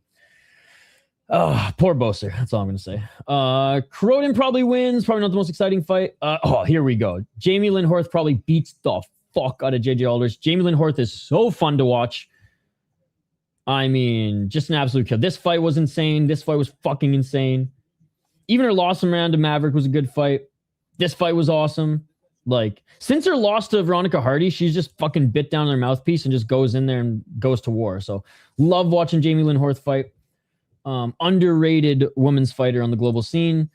Glad that these two fucking made weight. Johnny Boy from Minnesota is going to be way bigger than my boy Vologden, which everyone has. Again, all these sheep UFC fans, plebeians, bootlickers, have peanut-sized memories too. I thought I had a bad memory. They have the worst memory because they didn't even remember his last fight, which they claimed at that time that was the best fight they've ever seen. But no. Don't even remember it now, so I guess it wasn't the best fight you've ever seen.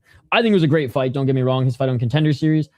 He is definitely going to be much smaller than John Castaneda, even without the weight misses, because I honestly think Vologden, who carries a lot of muscle, could probably fight at 125. He's tiny, bro.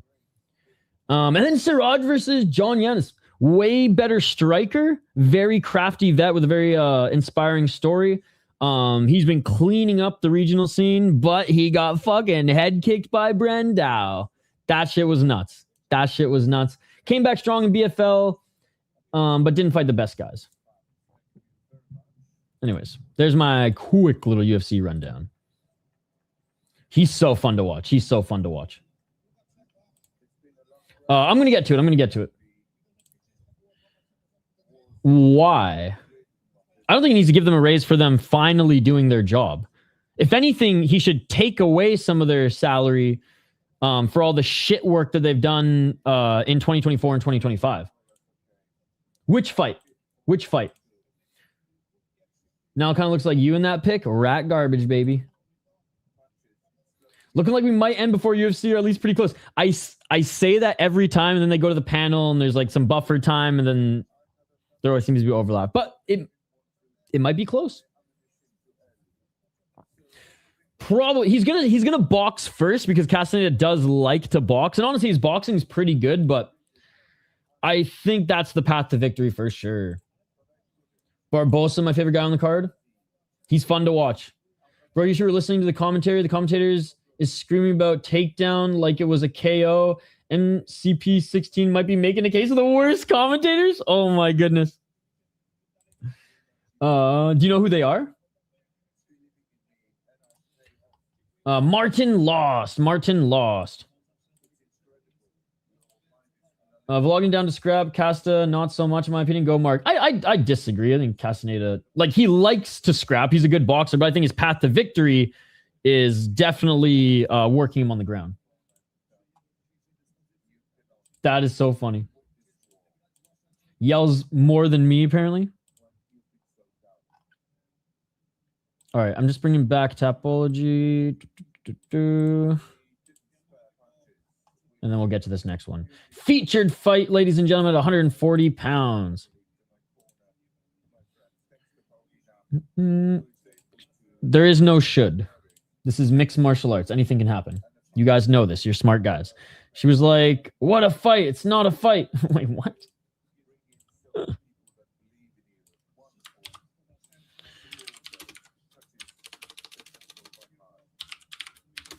All right.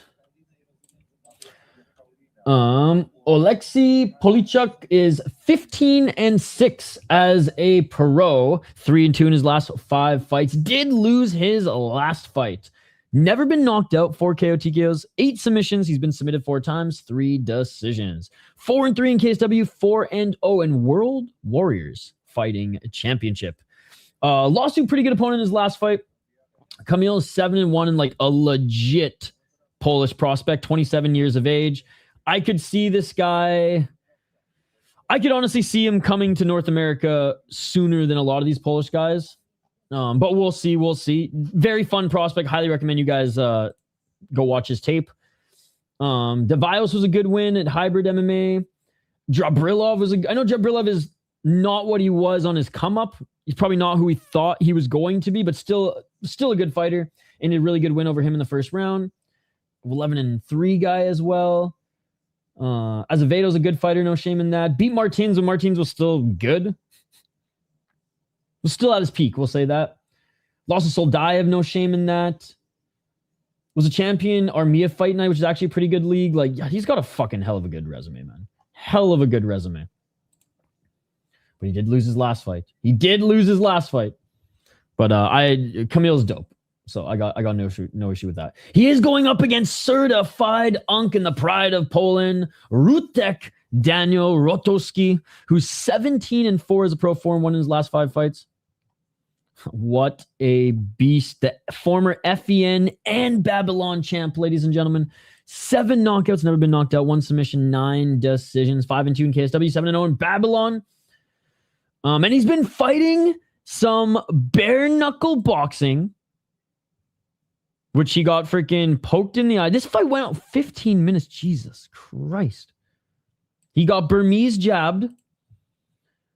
Exhibition boxing. So he hasn't fought MMA since 2024, where he beat Julio Cesar Neves, which I know he had a padded record, but he was hard to finish. Padded record, let's be honest, but does have some good wins in his resume. But still a good win, don't get me wrong. Lost to Patrick, no shame in that. Beat Soldayev, beat Aliaskiev. 2 really good wins. Lost to Saladin in a title shot, no shame in that. I love how he was boxing in Babylon too, while he was fighting MMA. Babylon's a fucking sick league. He hasn't fought there since 2019, but... Oh, man. Hasn't fought in 2 years. I'm going Oleksiy, man. He's more active in mixed martial arts. And though he's primarily a striker as well, if he does take this to the ground, I think he'll be able to out-grapple Rutek. But hopefully Uncle Rutek puts on a show. What is your guys' thoughts? Let me know. Sure. Could care less about that piece of shit. Could care less about the UFC Ant-Man channel. Again, Ant-Man channel, you're in the wrong channel if you want to talk about mixed martial arts. If you want to talk about UFC, there's 1,000 other channels to talk about UFC with. We don't care, man. We really don't care. Molly getting pressed a little by this random Welsh girl. Bro, what are the 2 fighters that were standing up and she goes, this is it? Molly actually looking good, but she's fighting a pain. Smash that like button. Smash that like button if you're hate watching this bullshit YouTube guy. No, the fight is not on. I'll be giving you play-by-play commentary when the fight is on. They haven't even made their walkouts yet. Man predict? Already did my breakdown. I'm about to bet big on Horth. How big is the question? Squamish stand up. Squamish is a beautiful spot, by the way. My parents actually met in Squamish. How cute is that? I figured out who it is. Vanessa Campos. Okay.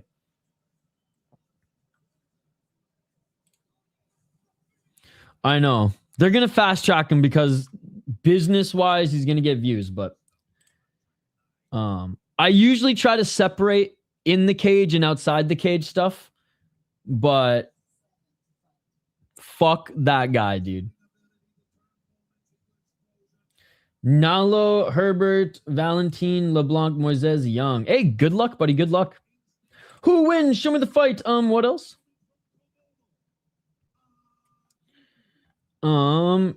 That's crazy. What I don't understand is why do they give former fighters the mic when and again, I'm not saying like I'm any good at this. But like I'm probably better than her. I've applied to over 300 fucking MMA organizations to do commentary work. Some of it for free. Maybe I just am that bad. Maybe I should just stick to YouTube. The only one that got back to me was Rise, and they said, learn Japanese. And I was like, fuck, all right. I have been trying. Japanese is a hard language to learn. And I feel like if you're a cannabis user, learning a language in your 30s, not easy, bro. You should tag her on Twitter and be critical. Don't be mean, but, you know, be like, hey, can you stop screaming on the mic and actually comment the fights like the City Life Project? They will never. They're the old boys club. That's why you got to go on James Lynch. He has the connections to announcing. James Lynch, like Ben Davis, are the only two exceptions. Again, I told James Lynch if he brings me on his channel, he's going to lose subscribers. I'm not going to do that to James Lynch. Idaho Skatesman, Combat Casual. He is a deserving real YouTuber who should get platformed by James Lynch. Not me. Not me. And again, I don't know what we talk about other than BFL and Unified. Care less about the UFC, and I mean, all the power to him. He makes, like, this is his job, covering the UFC, and he's able to branch out into other things as well, which is why I really respect what he does. But I am not a UFC guy, so he's a real kickboxing YouTuber. I talked to him, though, direct message this past week, was worried his channel got taken down as I saw he was streaming from a different channel. He has two channels, right? He has his Lynch on Life and then his, like, James Lynch MMA stuff. Japan. Oh, dude, Alex, with $20. Do you speak Japanese as well, Alex? French is close to Spanish. I feel like I could learn Spanish pretty easy because a lot of the same rules in French are very similar, like the verb conjugations. And there's a lot of Spanish words that are straight up like French words with a little spice. I can't shake my head like the fucking Latinos do, but thank you so much for the $20, dude. Seriously, guys, can we get some thumbs up or W's or hashtag just bleed in the live chat for our boy Alex here? He's gone above and beyond, and it started off with a coffee. It started out with a kiss. How did it end up like this? And then Alex started going ham, bro. Ham. $20. He's paid for my pay-per-view and a coffee here tonight. Thank you, buddy. Just bleed. Oh, come on. Yeah, so, yeah, dude, he had 2 strikes on his channel. Thank God one removed one of them. And I think his other one is gone now. But yeah, I was worried too. I was talking to him about it, but he's back. He's back. He's just working this weekend. Molly McCann fighting cans on Matchroom Komen. She's really living her best life, getting paid, beating bums. Shout out to Molly McCann. When she fought girls in the UFC who didn't have any grappling either, like that Bruno Brazil fight was fun, dude. Say what you want about Molly McCann. That Bruno Brazil fight was fun. Probably got a decent contract as well. Probably making more money than she made in the UFC. Barstool paid her more than she made in the UFC. No, Spanish helps me learn Italian. It did mess up my spelling, though, because some of the words were the exact same, just different spelling. Dude, French, because words are actually spelt how they sound, messed me up for English so much. Because I learned French verbs and conjugations and how to read in French before I learned how to read in English.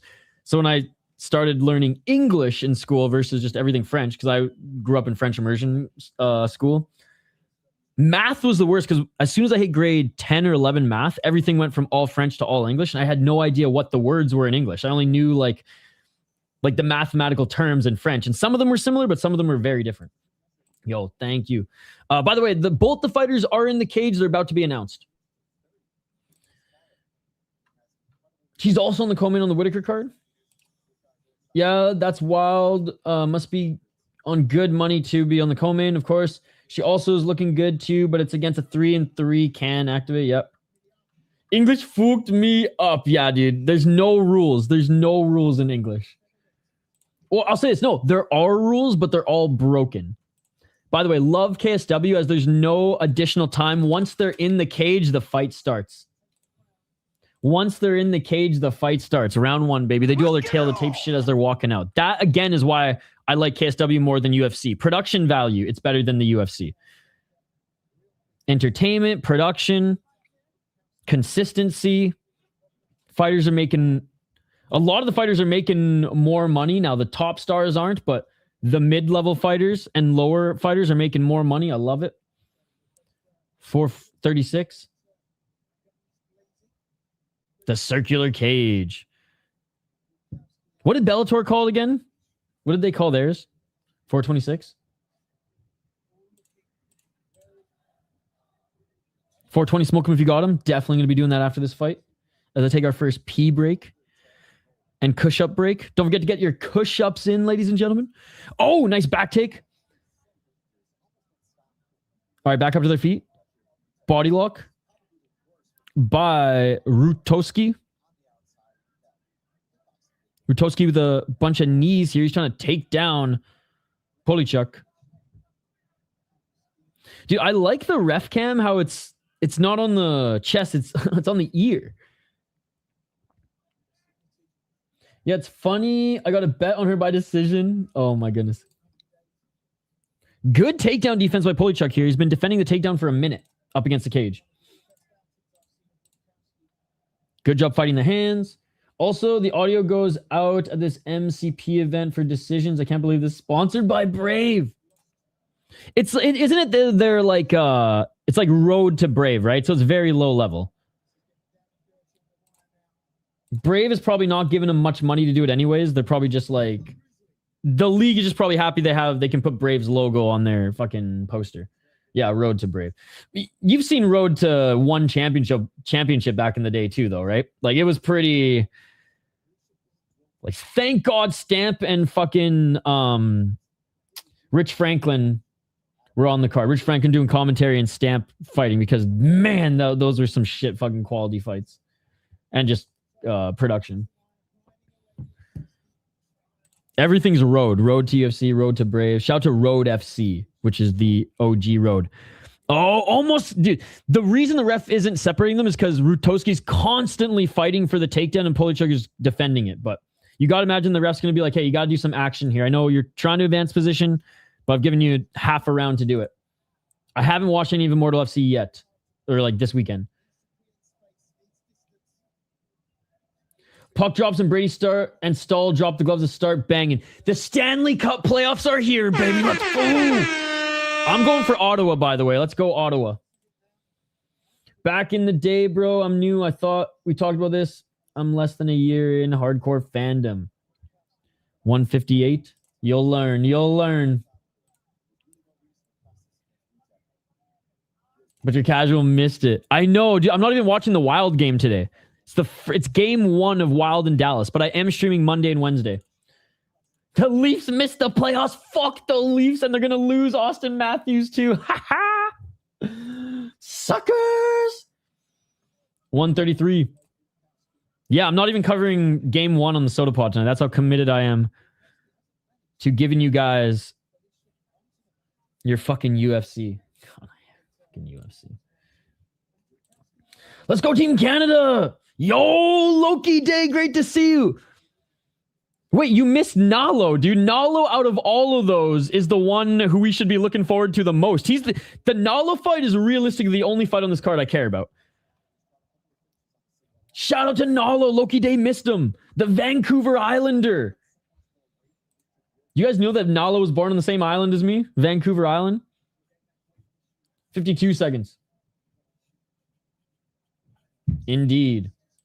Round number 1, buddy, and it's been a very boring fight. Rutkowski has just been trying to take down Polischuck the whole fight. Like, there's nothing going on. Other than Polischuck fighting the hands well. Neither of them have much bruising on their face at all. A couple jabs, a couple of short shots in the clinch, but that is it. Sneeve and Lowe's Edge yesterday, yup. Team Canada's already 2-0 on the weekend. Sneeve had a tough fight too, man.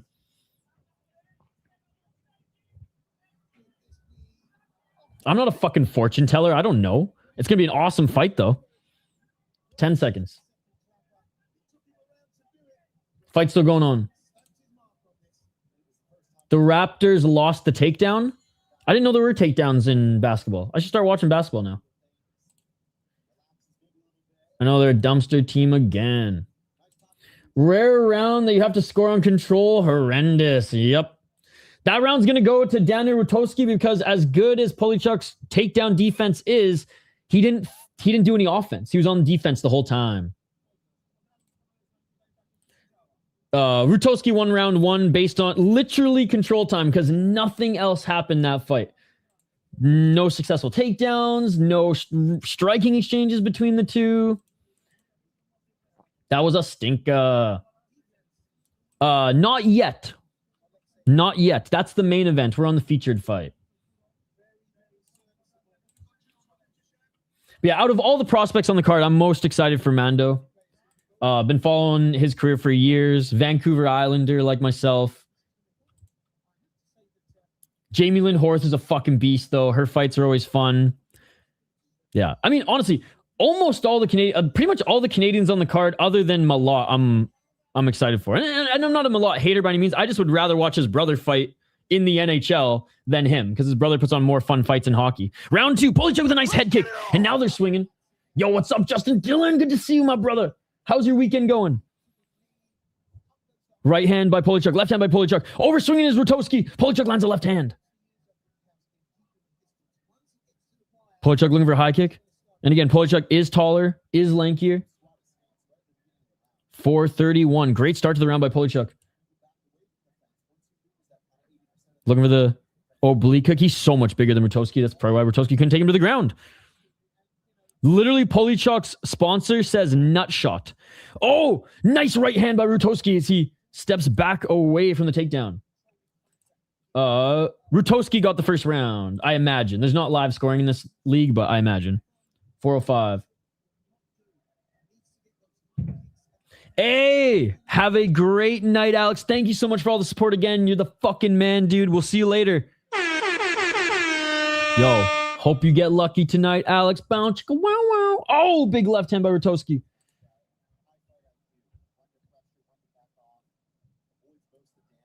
.342. Nice right hand by Rutkowski. Nice left hand by Rutkowski. He caught Polischuck. Rutkowski, because Polischuck is so much bigger than him, he's got to go in and out of the pocket. And Polischuck goes for the takedown. Bad move as Rutkowski gets right back up to his feet, reverses him, and takes his ass down with the single leg. That was not a good move by Polischuck. That was a low fight IQ move, probably a reaction to getting hit with those 2 big shots.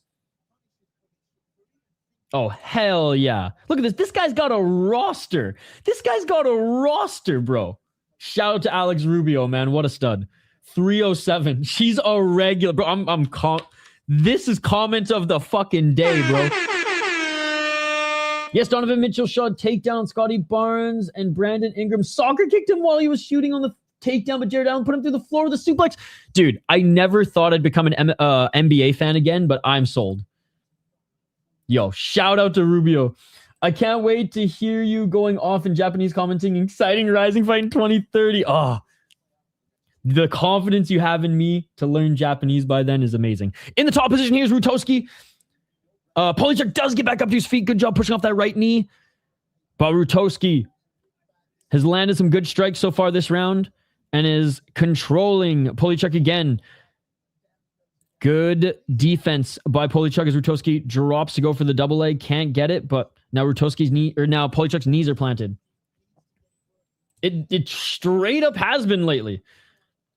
And Rutkowski finishes the takedown. Giving up his back now as Polischuck. Can Rutkowski get a hook in? Big right hand by Rutkowski. Polischuck back up to his feet. Uncle Rutkowski. He knows what he's doing here, man. Fighting a stinker. Wait, Shizuka's on a card coming up? I thought she would be on Contender Series for sure. Dude, I did. Literally everybody was tagging me on Instagram. Yep. That's my kind of soccer, baby. If there's not blood or punches being thrown in an NFL, NBA, or soccer match, it ain't for me. If your sport doesn't have fighting, it's not a real sport. It's just a very high-level game. Nice takedown. Body lock takedown by Rutkowski. He's going with the full Khabib. I mean, Rutkowski's he's a UFC-type fighter, to be honest. This is how UFC fighters fight, and smart Polished, not exciting. 59 seconds. This is the Ant-Man channel's new favorite fighter. Oh, 100%. Zinedine Zidane and Cafu. Remember Cafu, that defenseman who played... well, you're young, so you probably don't even know. He played for Brazil in like the 90s and early 2000s. Just quiet, but really tough defender. And he threw hands a couple times too. 28 seconds. Maradona also, one of my favorites. He liked to throw some hands and flying kicks as well. Fucking little man syndrome. The BJ Penn of soccer, unfortunately. Gattuso. I got you guys got to tag me in some of his fights. 3, 2, 1, and that will do for round 2. Again, round 2 going to Rutkowski. Kind of like round 1.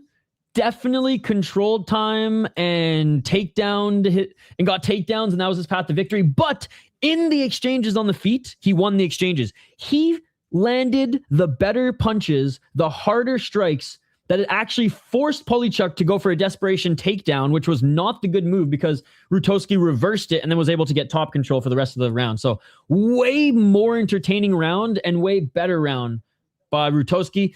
He did get cracked in the opening minute. I'll say the opening minute, Polischuck was absolutely dominating. Then Rutkowski started to get the better of the exchanges and then checked the second box, which was control time and grappling.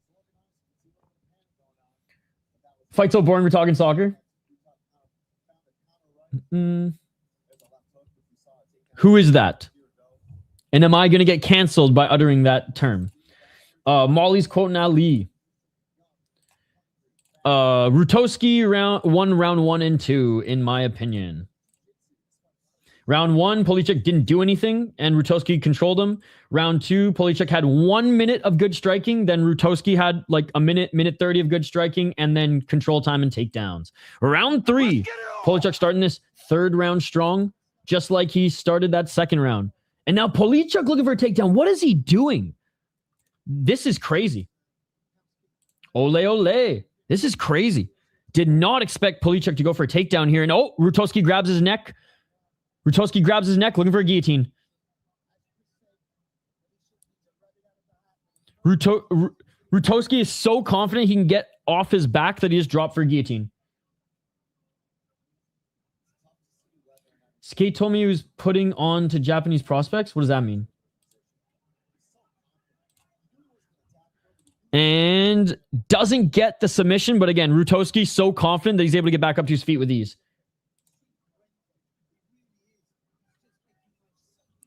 And a takedown by Rutkowski, but not a good takedown as he ends up on his back, but a beautiful reversal as he takes the back. Man, Polischuck's grappling is just not even the same stratosphere as Rutkowski.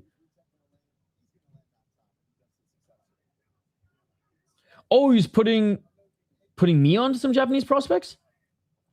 336?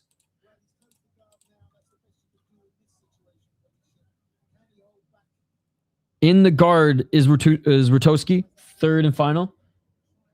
Yeah, bro, I'm so confused. I'm like, bro, I haven't even smoked cannabis on the stream yet. What's going on? Putting you on to Japanese prospects. I got you. 313. Oh, big left hands by Rutkowski. Rutkowski's looking for the back take. Polischuck, desperation, on his knees, trying to get back up to his feet. He does get back up to his feet, but still body lock by Rutkowski. I'll tell you what, if Rutkowski wasn't an unk, I'd be like rolling my eyes at this fight, but I always like seeing the unks win, even in a boring fight. But I'll say this, Rutkowski, the UFC should sign him. He is a UFC type fighter. He's the Ant-Man channel's favorite fighter.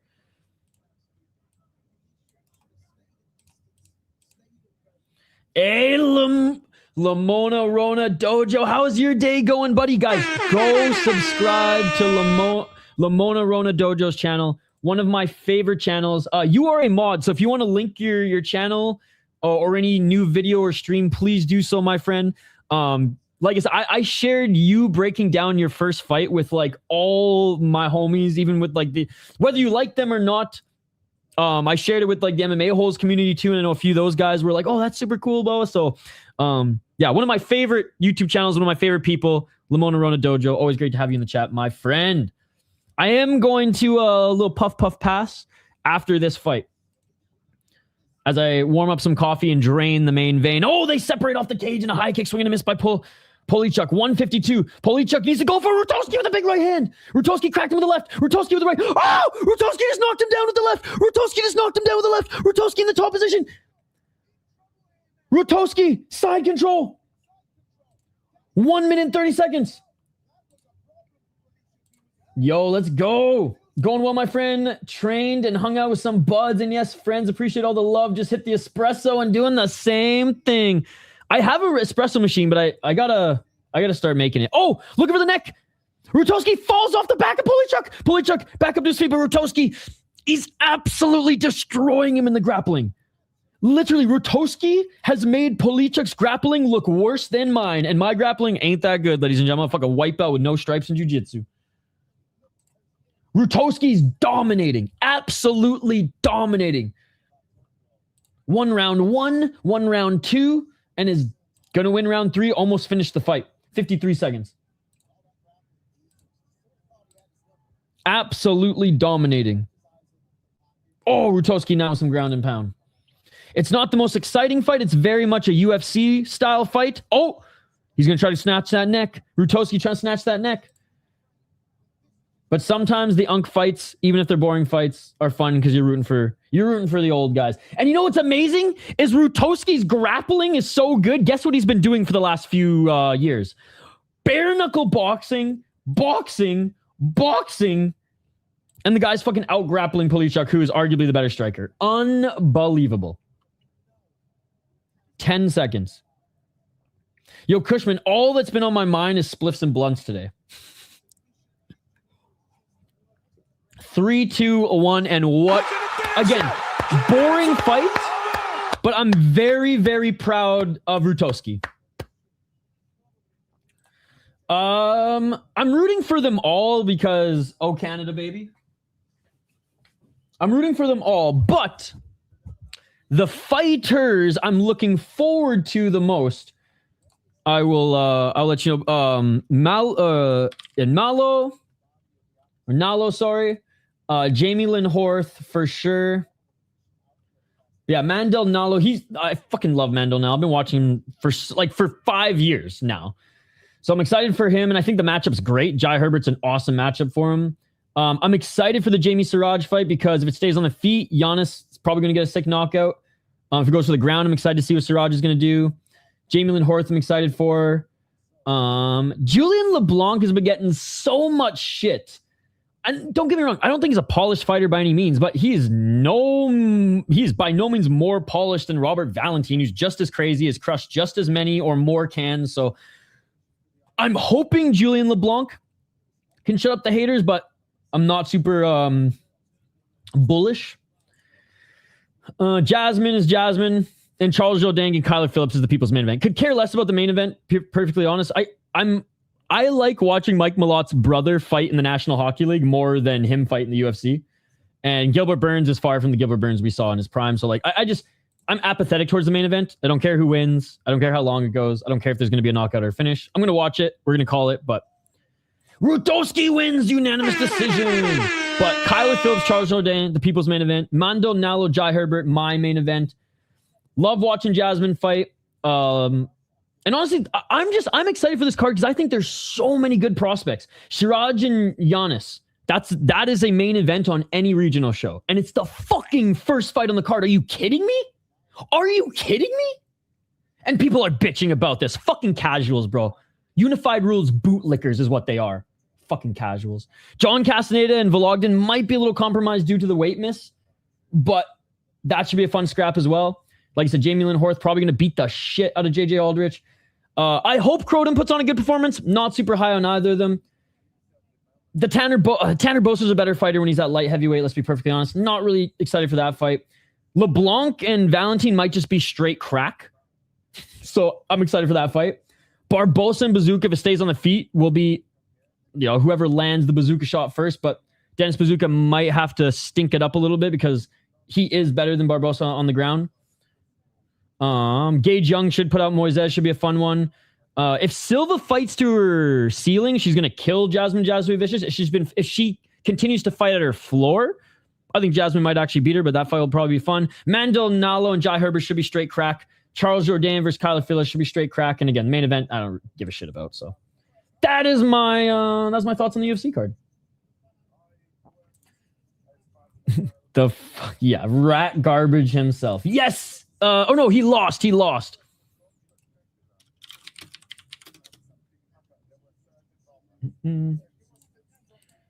LeBlanc looks very slow. Yeah, he's sloppy but crafty is what I'll say.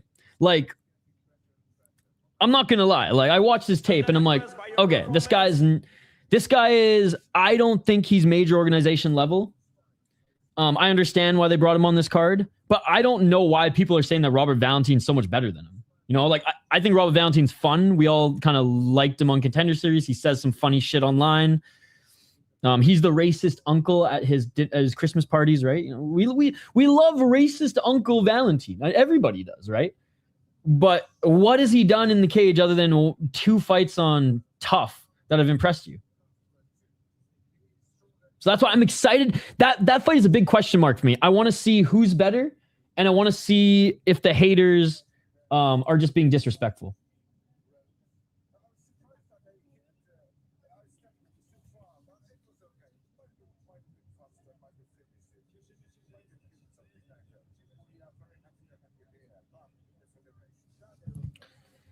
Mandel, yeah, it's a great first fight. Gonna be very interesting. Headbutt not called a JSC. So much blood. Tag me.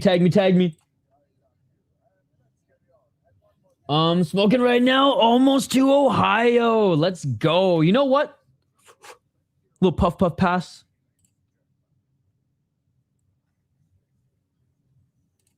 Great win by Uncle Daniel Rutkowski, man.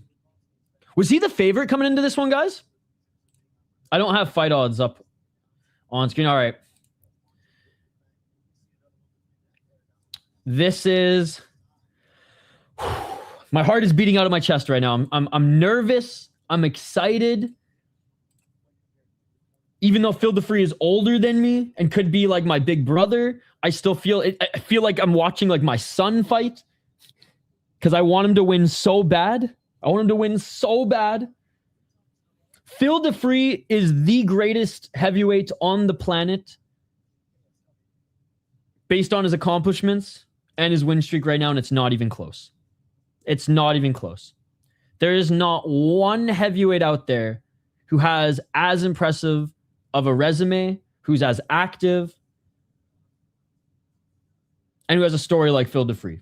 He checks all the boxes. Like, if he, like, okay, he signed I was hoping that this would be his last fight. He'd win, fingers crossed, knock on wood, hang it up, and have a Fedor-esque record.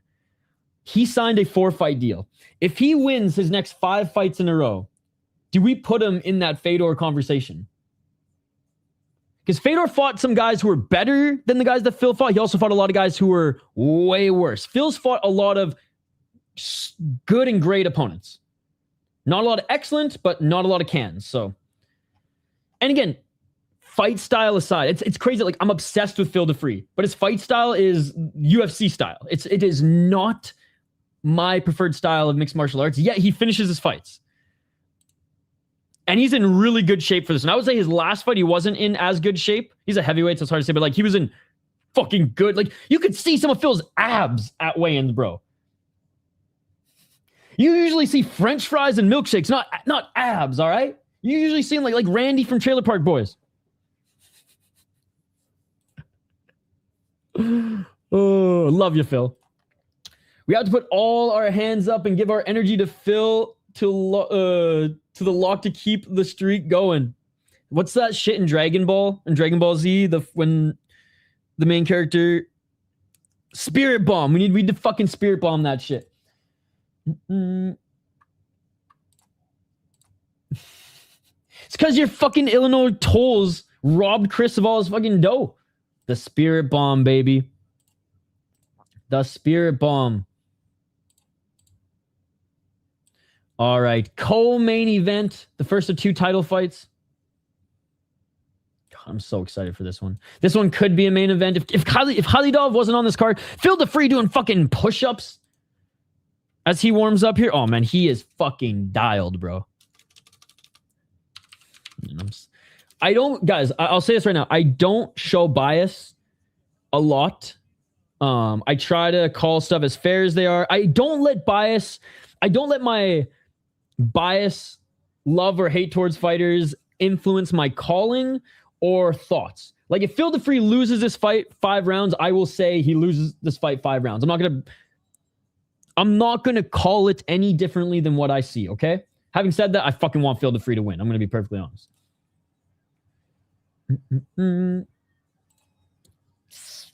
Good. I'd say people who don't like dogs are fucked in the head.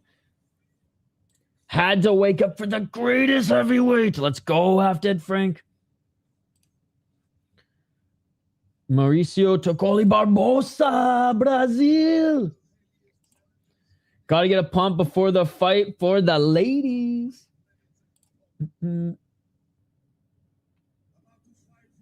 Hey, thank you, Sean. Shout out to Sean and Chris, by the way. OG subscribers. They've been subscribed to the channel since well before I think we hit fucking even 5,000 subscribers. Like Sean might have even been a subscriber like around 1,000. You guys are fucking awesome. Everybody here is awesome. What?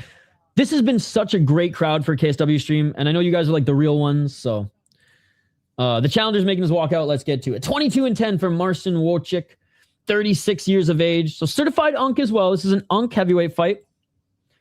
3-1 in his last 4. 11 knockouts, has been knocked out 5 times. No, far from it. 8 submissions and 3 decisions. 8-5 in KSW, 1-0 in the PFL. He had a very boring decision win against Augusto Sakai. I mean, Phil the Free had a boring decision win against Augusto Sakai. Augusto Sakai just plops his big belly up in front of you on the cage, and whoever big bellies the big belly wins the fight, right? Like that's Augusto Sakai in a nutshell. Good win against Chuzigaev. I actually didn't think he was going to beat him, so props to him. He lost to Vrtačić. At light heavyweight. Vrtačić, pretty old at this point in his career as well, but still has some gas left in his tank, and he fought him in 2024 and got knocked out. Has he gotten a little better since then? Yes, he's had two fights in 2025. I don't think Damian's that good. I think Vrtačić's really good, and he couldn't get past him both times. Now, Vrtačić's going to give him a different type of fight, but in my opinion, the way Vrtačić fights is the way that Marcin Wójcik fights. Marcin Wójcik is not a ground fighter. He's not a grappler. Even though he has 8 submissions, that's not his bread and butter, especially against a beast like Phil the Free. And again, light heavyweight, natural light heavyweight. I mean, none of these guys are natural. Let's be perfectly honest. They're all on the sauce, but Phil the Free is going to be stronger than him. Now, Phil the Free, not a boxer by any means, has enough boxing that he can set up his clinches, his takedowns, his reversals, insane wrestling, insane jiu-jitsu. And guys, he must hit hard as fuck, because sometimes he's just shoulder lock pushing a guy up against the cage. He'll throw 2 big shots and the guys will crumble because he's just a fucking massive human. The greatest heavyweight on the planet based on his resume right now, and it's not even close, ladies and gentlemen. 28-6 for Phil the Free. Is he chinny? Not necessarily in the sense of like he hasn't been knocked out in a while because he's been winning, but he can get rocked. His recovery time is pretty good, but he can get rocked. That's why I was worried against Rosek, to be honest. Rosek didn't knock him out. I know Wójcik has a lot more MMA experience, but I'm less worried about Wójcik's straight-up knockout power than I am Rosek's straight-up knockout power. Having said that, anything can happen in this sport. 28-6, man. Fought some demons around his UFC time. Was able to battle addiction, mental health issues, and since then has just been on a unbelievable win streak. I watch all his interviews and stuff. Just such a happy and go lucky guy. Such a stark difference from when he was in the UFC in his younger days. 8 KO TKOs, 15 submissions. He's been knocked out 5 times, but he hasn't been knocked out in a long time. He's never been submitted, 5 decisions. So he's not even a decision merchant. 14-0 in KSW. 2-3 in the UFC, 1-0 in Bellator. He has defended his title 13 times, and he is on a fucking 16-fight win streak. 16-fight win streak. After his UFC run, he went to Inoki Bombaye. He went to M4TC. He went to RCC. He went to M1 Challenger. And I went to M1 Challenger, and he beat a really good 10-1 guy. Then he beat a whatever James Thompson in Bellator. Then he came over to KSW and won the title, knockout. Good opponent, good opponent, good opponent, good opponent. Meh, but he was on a run. Good opponent. Stosic, good opponent. Good opponent. Todd Duffy, Bajor, Augusto Sakai, honestly, it was a perfect style. Because he nullified Phil DeFree's biggest strength, and it was basically just a boring clinch decision. Stosic on his second run, even more dangerous than his first run. Rosic, one of the most dangerous Polish kickboxers of all time. But no takedown defense. Wójcik actually gave him some issues. I was pleasantly surprised. So when people say he hasn't fought the same competition as Fedor, get fucked.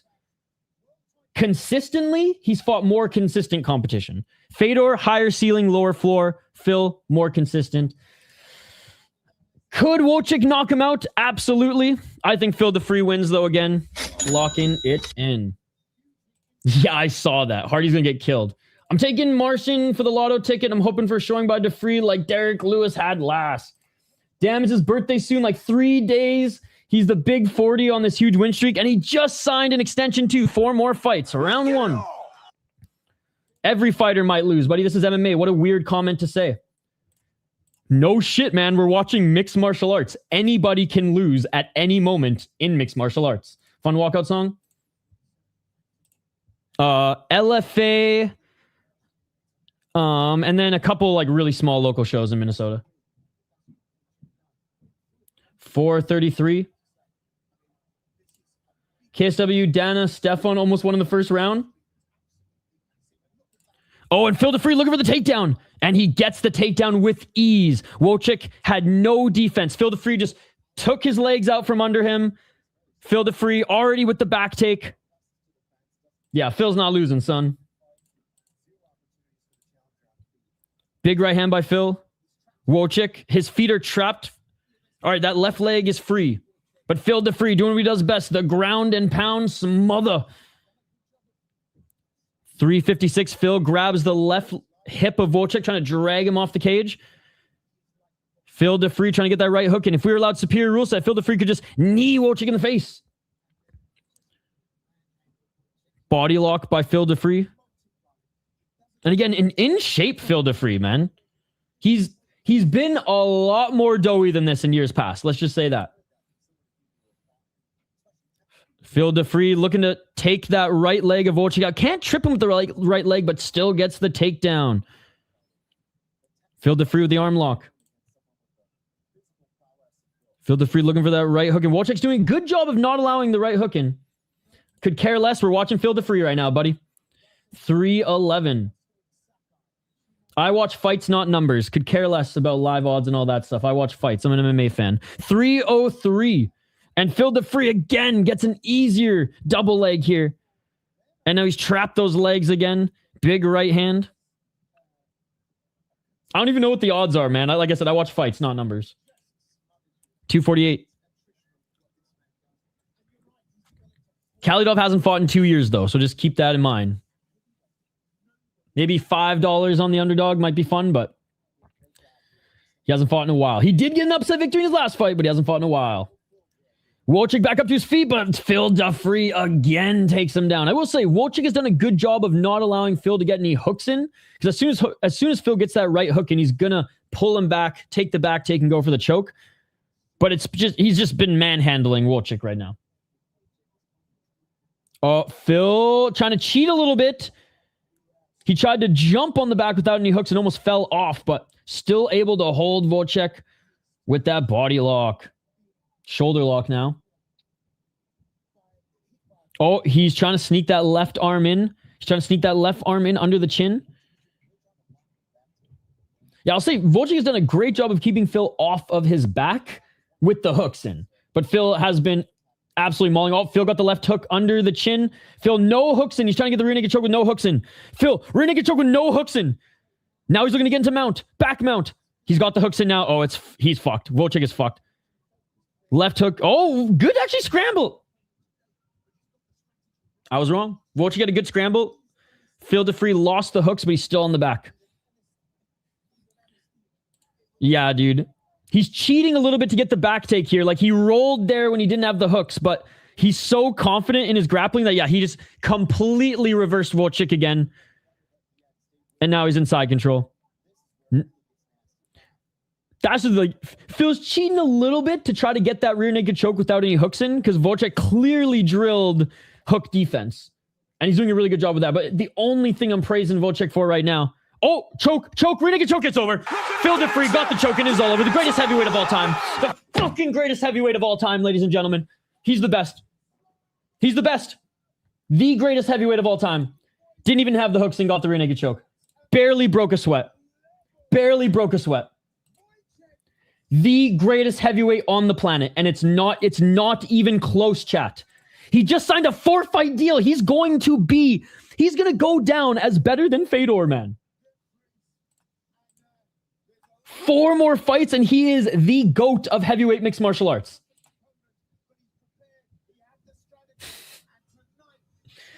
Guys, I can't describe to you how unreal this is for sports fans.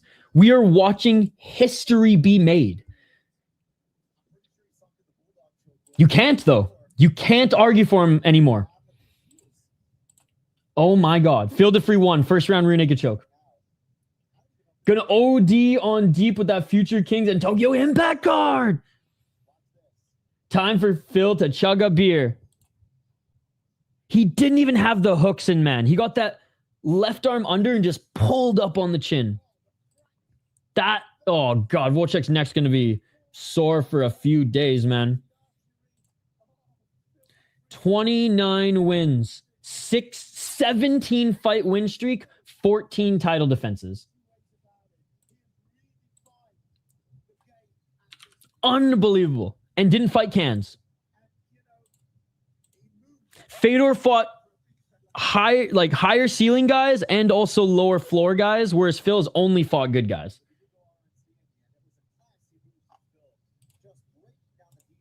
Unreal.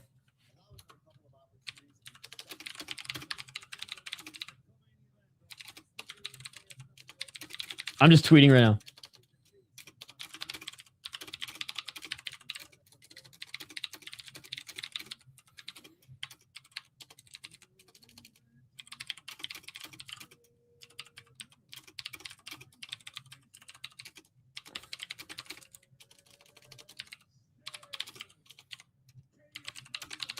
And still,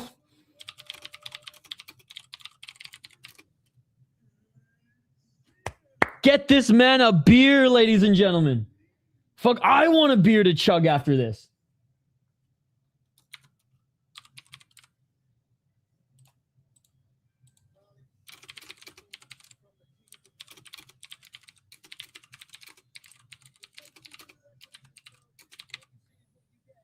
Unreal, man. Dude, K1, like the only fighter who could give Phil a run for his money is the Mighty Peach Boy, and that is it. He'd kill them both. There's a reason Aspinall's not coming out of injury. He's like, man, I train with Phil. Well, Phil DeFree's, you know who Aspinall's main training partner is, right? It's Phil DeFree.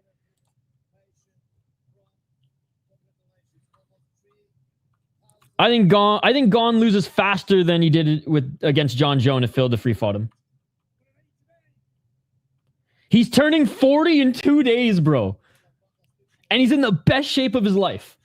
The best shape of his life.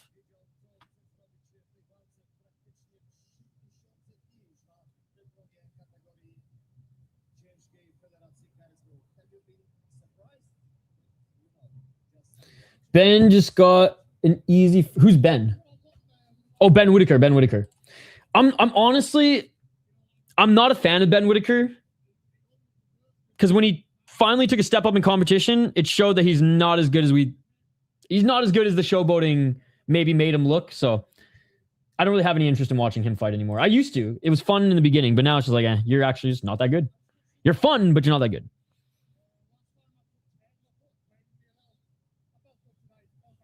Phil said he didn't even think that he performed well in his last fight, but he felt really good tonight. Again, unbelievable.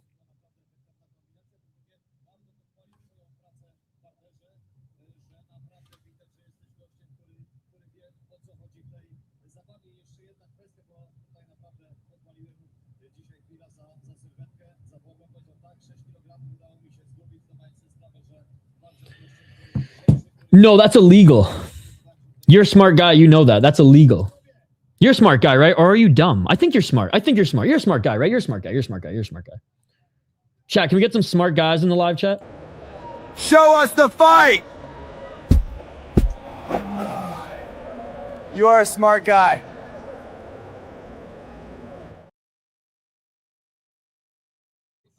Phil got the finish in his last fight.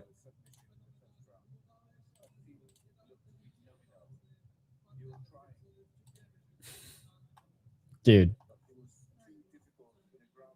Unbelievable. Unbelievable.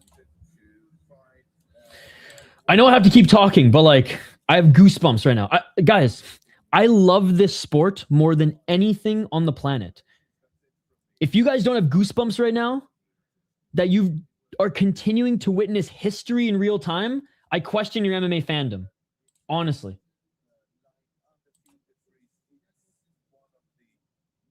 Need to add soccer kick on that. It'd be perfect. Isha, what the fuck? Don't hit him. That's illegal. You're a smart guy. You're a smart guy. One more time. Show us the fight! You are a smart guy.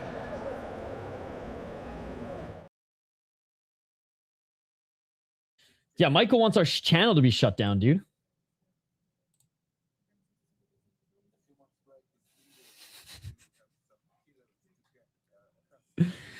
Oh, smart guy, smart guy, smart guy. Selvo, selvo, selvo. That is a weird French. Cerveau is brain in French.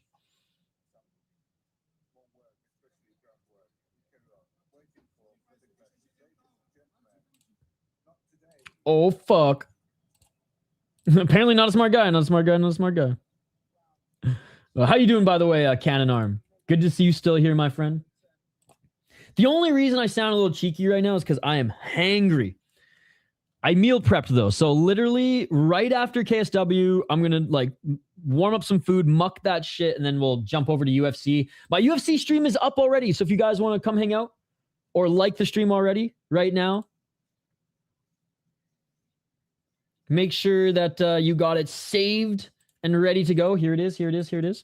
I will, though, Michael. I will be giving you live play-by-play. Matthew, anything... I think I've said this about 7 times to you, and you're not registering it. Anything can happen in the sport of mixed martial arts. I'm not a fucking fortune teller, bro. People ask me. I am not even a real MMA channel. Who's going to win? I don't fucking know, bro. I am not a fortune teller. Go pay a fortune teller. Been a while, my guy. Hope all is well with you. I'm just fucking with you, Matthew. I'm just fucking with you. I will do the breakdown here and I will give an opinion. Like I said, I'm hangry right now. It is funny because like I don't like doing picks on my channel. The only card I do like a preview show for is Ryzen because I just love Ryzen more than anything. I know. I'm just you're a good sport, Matthew. You're a good sport.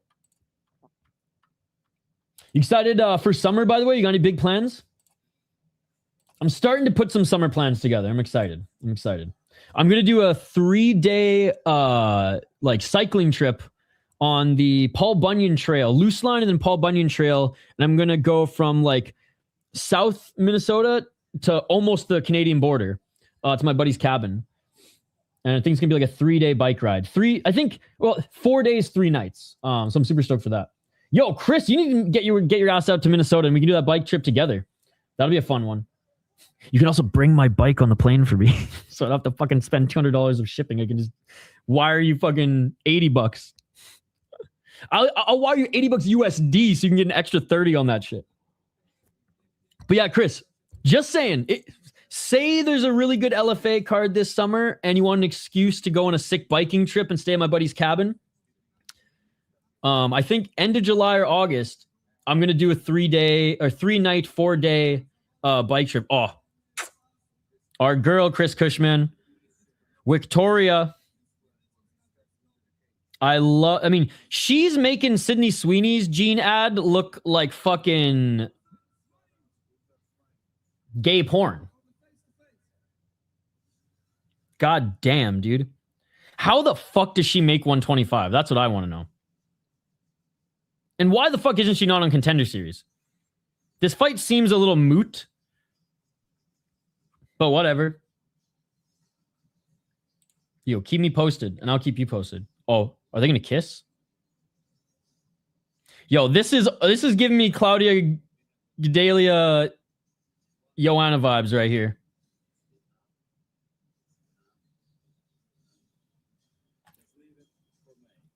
I was gonna take a smoke break, but no way.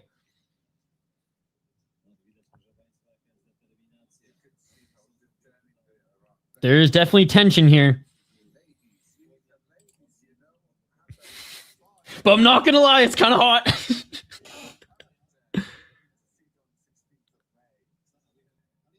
One chick brought a calendar. That's hilarious.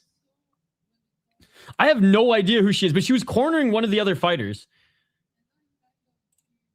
The sexual tension's crazy, dude. Where's Khalil Roundtree to separate them? But yeah, I'm surprised Victoria's not on Contender Series.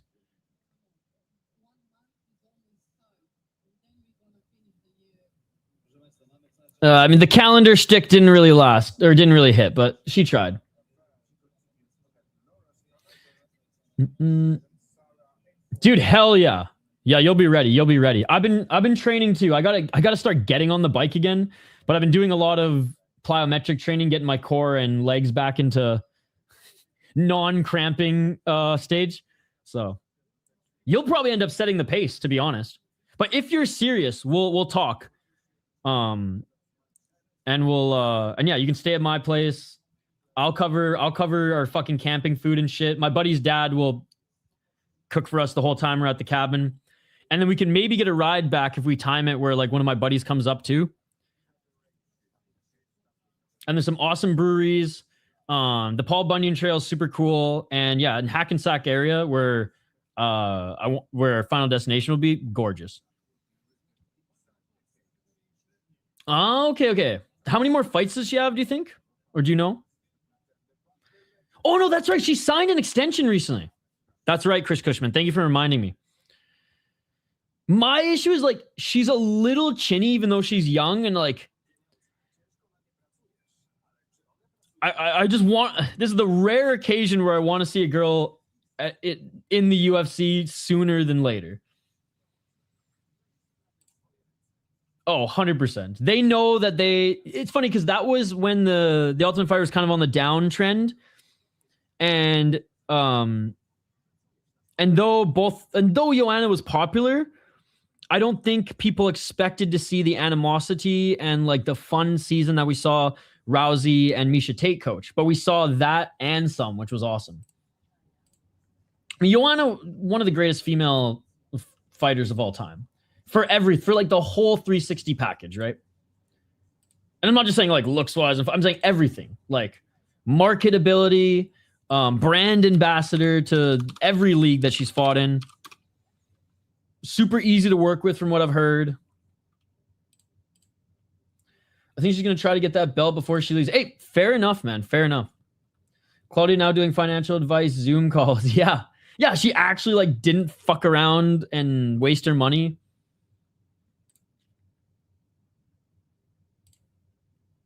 Oh, man, the GOAT. One of the GOATs of soccer is on my screen right now. Zlatan Ibrahimovic. I wonder... I mean, he's pretty bougie, but I think he probably could have... I think he probably could have scrapped in his youth. He's a big fucking player, man. He's a big boy. All right. Let's do the breakdown, and then I'm going to drain the main vein because I've had to piss for like 2 hours right now. God, UFC is about to start. I will say... I'm a little bummed that I'm going to miss the first fight, but whatever. It is what it is. KSW, baby. Minnesota's definitely closer than I thought, especially since I got family in Alberta. I could crash at after I come down to the US. Yeah, Minnesota it's not as east as you think. It's not as east as you think. It's very much central. You should do a fighting KSW against like Mbappe. Yeah, I think follow that fine Polish chick from KSW. She's a beast too, man. She's a beast. She's a really good kickboxer. She's got it all. She's got it all. Like, the UFC, if she pans out, will market the fuck out of her. As they should. As they should. Mamed Khalidov, the cannibal. 38 wins, 8 losses, 2 draws. He's 45 years of age. If he beats Pawlak for the title, he will do the Randy Couture. 45 years old, out of retirement to win a title. Like, this could be the Randy Couture of Poland, ladies and gentlemen, if he pulls it off. If he pulls it off. Emotional. That was a terrible dad joke, and I'm not even a father. 38-8-2, like I said, ladies and gentlemen, and he's only been knocked out twice, only been submitted 3 times. He's only been finished 5 times his entire MMA career. 16 knockouts, 18 submissions, and only 4 decisions. What an amazing resume. 22-4-1 in KSW. 2-1 in Sengoku. 1-0 in Elite Extreme Combat, and 1-0 in ACB. I just found who the lady, she was kind of average from looking at her losses, but she did beat Petrovic, the ex-UFC fighter, by split on FNC. All right, thank you for the quick research. All right, yes. He beat Adrian Bartoszynski, who moved up to middleweight to fight him on relatively short notice, and Khalidov dropped him, then got the armbar. And let's be honest, even though Adrian moved up a weight class, he's a big 170, and I didn't think that he was going to lose like that. I didn't think it was going to be an easy second round fucking armbar. And even in the first round, Khalidov looked pretty good. That was 2 years ago. That was 2 years ago, chat. He retired. I don't know if he looked like he was in shape for this one. Let's hope he stayed on the fucking sauce. All right, let's hope he stayed on the fucking sauce. I mean, what else is there to say, man? In 2023, when he was a certified unk, he got a flying knee. He beat Pujanowski, who, again, at that time, Battle of the Unks was able to knock him out as well. Lost Roberto Soldic, no shame in that. Won the title against Scotty, who, again, he got the flying knee against. And, I mean, I could just go down the list. He's beaten everybody. Kendall Grove, Melvin Manhoof, Luke Barnett, Jesse Taylor, Matt Linlin, James Irvin, Yuki Sasaki, Jorge Santiago. Like, these are all huge names, guys. Zawada. Jeez. Rashid, actually, whatever. Rashid Magomedov kind of sucked. I remember I actually looked up this fight thinking that this guy was going to be good at that time, and then I was like, oh yeah, this is not what I was looking for. His opponent, Paweł Pawlak, 37 years of age, certified unk as well. We got 2 back-to-back unk fights, ladies and gentlemen. 25-4-1 as a pro. Doesn't look like this anymore, I'll say that much too. He's not an exciting fighter. He's a very smart fighter. Out of a good gym, 11 KO TKOs, never been knocked out. 4 submissions, never been submitted. It's tough to hit him. It's tough to grab him. He's very good at circling on the outside. Think William Gomez. He fights a lot like William Gomez. Fights on the outside. You can't hit him. He's the one doing the damage, but it's not a exciting fight usually. A lot of decisions, and a lot of his TKOs haven't come in recent years. 7-0 in KSW, 1-2 in the UFC. People forget, man. He was in the UFC and 1-0 in ACA. Great knee bar against Zerhuni. I don't think Damian Janikowski's that good, so I don't really put a lot of value in this one. Michael Materla was old, but still a better defense than Damian. And Tomasz Romanowski, pretty good win. But look at this. Even this title defense compared to the guys that Phil had to fight, insane, brother. Insane. He was the Babylon champ, came over to KSW. Yeah, never looked back, man. Never looked back. But again, I don't think Janikowski's that good. This was probably his best win. Tom Breeze was a really good win. I actually thought Tom Breeze was going to beat him in that fight. Tom Breeze was a really good win. Again, Romanowski's pretty good. Martella's okay. I don't credit Damian at all. He's like Shinobu Ota. He's a very one-dimensional wrestler. And Zerhuni gave him a run for his money, but he still was able to employ his game plan. Good outside fighter, great footwork, good in the clinch. I'm going with Pawlak to win, but I hope Khalidov knocks him out. Yo, thank you so much, Ganska, for gifting a membership. Let's go. Yo, shout out to Anthony Ganska. How are you doing, buddy? You working all weekend again, or are you sitting back watching some mixed martial arts? Yo, you're the fucking man, Tony. And Toxic got it. You know what? I'm giving out 5 more memberships. Boom. 5 more for you beauties. Fuck the UFC fans. They are sheep. We are real MMA fans here. Shout out to VGS Skills, Limham, Dampish, Pig Lips Maximus, and Ariel. Thank you guys so much for the support. I'm here until 7, then UFC time. Let's go, baby. Let's go. Well, almost done. Almost done. We'll be live for UFC 2. So if you're not hanging with the homies, definitely come hang out in the chat. Thank you so much for all the support, man, and I hope work's going good today. Radon Khalidov, even at 50, is always more dangerous than Pawlak. That is true. He is more dangerous. Bro, some guy just got body kicked so bad right at the end of the fight. He's like on the floor in pain, but I don't think it's a KO because he went down after the bell. It was so weird. Oh, shit. I've seen stuff like that where people have gotten hit after the bell and haven't been able to continue. Now I can spam the chat. Yo, cheers, buddy. Thank you so much. Big salute or W's to our boy, Tony Gansko. Yo, Tony, you would have loved Minnesota yesterday. So many tornadoes.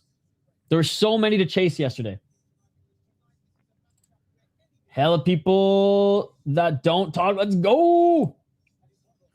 He lost by decision. Damn. Kidnapping issue for the Weed Festival May 16th. I'm sure you like free weed and Ritz. Yeah. I do. Putting on the Ritz, baby. Dude, my man. Thank you so much for commenting. I was hoping someone would comment Luke's. I think Luke's is up there for me too. I actually like watching Luke's more than UFC. I will say this. Luke's has definitely more banger fights, but less knockouts because they all got those Mexican chins. Yeah, I knew you'd be on it. There were so many in Minnesota, dude. But yeah, Luke's fucking awesome. Up there with LFA for my fandom. And in my top 10 favorite leagues for sure. Jorge got robbed in the fight. I didn't even have time to smoke any cannabis. That's okay. We'll do it between this and UFC. Let's go. The pacing for this KSW card has been immaculate. 3 hours for the entire main card. Let's fucking go. Oh, wow. I was on vacation. Right. The production for Luke's is pretty decent, but the fights deliver nearly every card. Yep. That's right. I did miss a Luke's card, and I heard Jorge got robbed in this fight. I hope that Calvo gets the rematch because that's my guy, dude. And I think he's one of the best flyweights outside of the UFC. Let's get it all. Hell yeah, combat sports. He already fought and he won. He got a first round submission. All right, round 1, ladies and gentlemen. Let's get it. Let's get it all. 452. Phil to free the greatest heavyweight on the planet. Oh, spinning heel kick by Khalidov. Oh, oblique kick by Pawlak. Dude, Khalidov, he looks like he didn't go off the sauce. Thank God. Front kick by Pawlak. Pawlak's going to attack that knee, dude.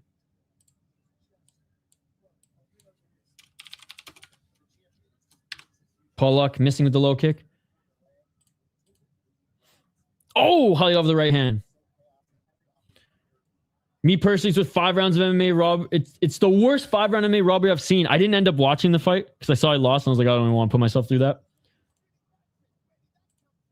4-10. Oh, Khalidov the right hand. Dude, it's unreal. And he just signed a 4-fight extension. So if he wins out, greatest heavyweight of all time. 357. This fight's off to a heck of a start. Side kick by Pawlak. 348. Oh, Khalidov just missing with the spinning or with the side kick. Wasn't quite spinning, but Khalidov biting on the feint that Pawlak put on him. Again, Pawlak hasn't had a 6-pack in years, but still has insane cardio. But this is how Pawlak fights, outside. Oh, nice knee by Pawlak. Pawlak, oh, low kick. Pawlak just kicked Uncle Khalidov in the balls. Good job. Uncle is not having any more kids.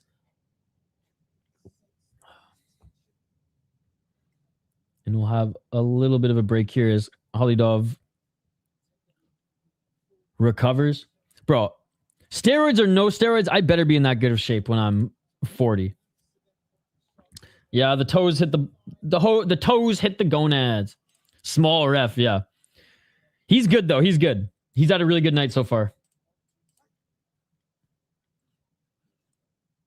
All right, back at it. 315. Pawlak. Little switch kick. I'm nowhere near as good a shape as that now. 304. Oh, nice body kick by Khalidov. My goal is that when I die, I want to be in better shape than when I was in my 20s. That's my goal. And I'm probably going to die in 2 years due to so much MMA consumption, lack of sleep that I got 2 more years to chisel out. Thank you, thank you. Yes, you did. It's over. Field of Free 1 first round submission. 230. Pawlak with the low kick. Thank you for adding me. We'll check it out after the fight.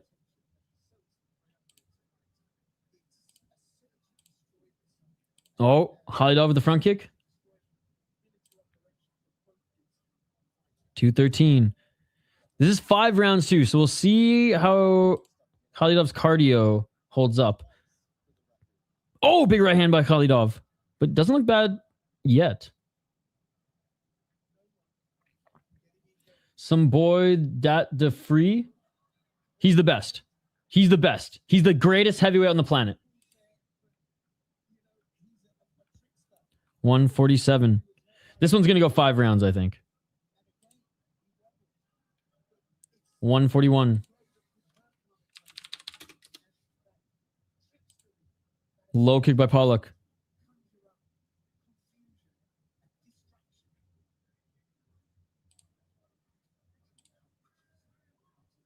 124.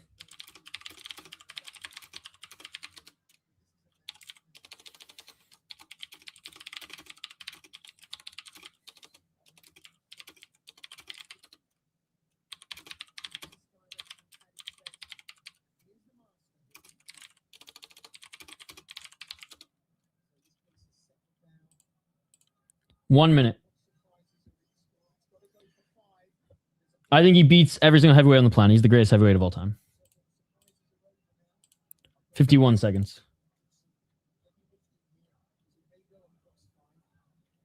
He beat Rosek.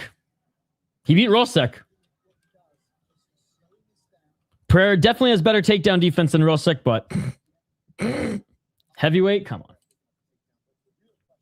Could Prayer knock him out? Absolutely. Prayer can knock anyone out. But Rosek could have knocked out Field of Free too, and he couldn't, so. Because he couldn't fucking hit him. Big right hand by Khalidov. I also say greatest heavyweight on the planet because nobody has a resume like him right now. That's actually a good question.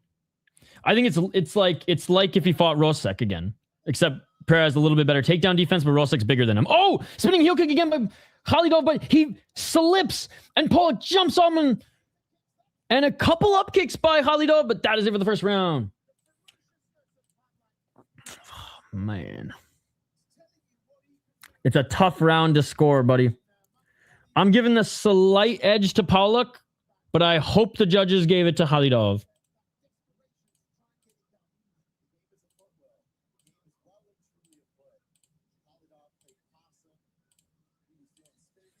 Khalidov's throwing some big shots, man. He's looking for that big finishing blow.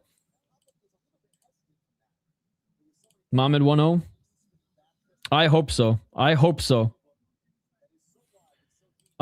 You are banned. That was a stupid question. Goodbye. I think he did more. I think he threw more but didn't land as much. That's the thing. Whereas Pawlak didn't throw as much but landed more. Like, I don't have the numbers in front of me, but that's off the eye test. Hopefully they'll show the numbers. But again, close round, could go either way. I hope it's going to Khalidov. All right, round 2. Let's get it all. 442. Front kick by Pawlak. Oh, Khalidov almost caught him with the side kick. Fuck, come on, Khalidov. You can do it, Unk. Right hand to the body by Khalidov. Khalidov blitzing, but he misses. 430. I think one of them won the round. Yes. Pawlak missing with his high kick.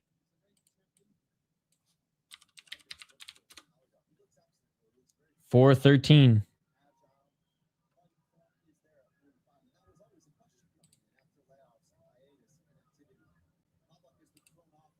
$403.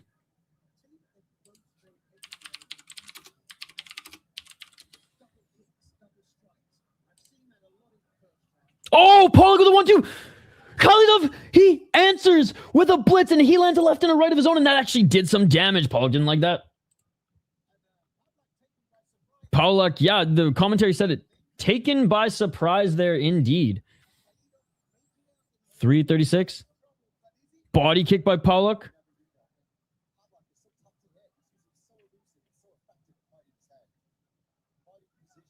Hey, Khalidov's doing a good job of hitting him. Pawlak's very hard to hit. His footwork is so elusive. He's so good on the outside.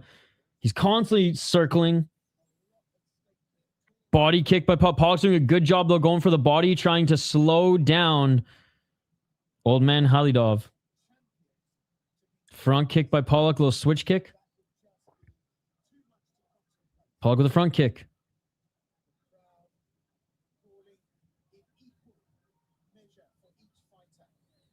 Oh, Khalidov tried to catch the body kick of Pawlak. Khalidov blitzing again, but Pawlak is so hard to hit, man. He's always on the outside. 243.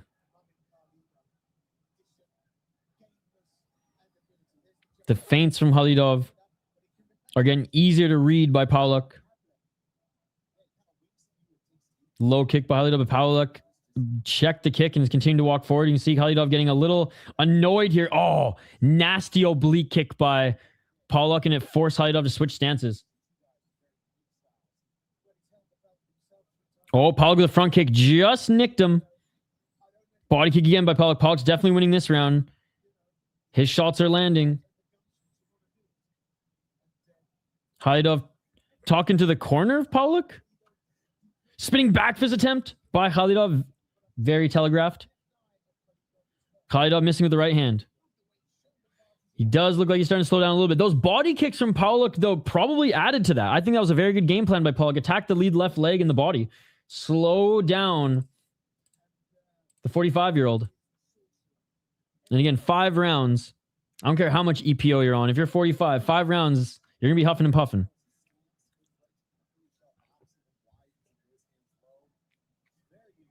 Spinning back, he's got to stop miles off. Oh! Khalidov tagged him. Khalidov hurt him. Khalidov hurt him with the left. He hurt him with the right. Pawlak, a little dazed. A little dazed. He's fighting like CLD, like a Beyblade. Oh, big left by Khalidov. Dude, Pawlak's tough, man, because he ate those shots.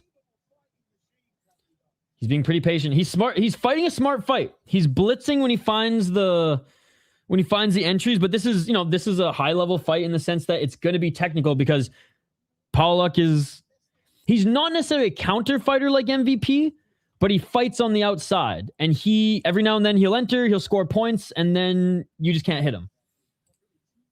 And that's why his fights aren't necessarily the most exciting, because there's some bits of action, but a lot of him just evading and then scoring, and then you can't hit him, and then ultimately he's scoring in the round, right? And that's kind of how I saw the first round.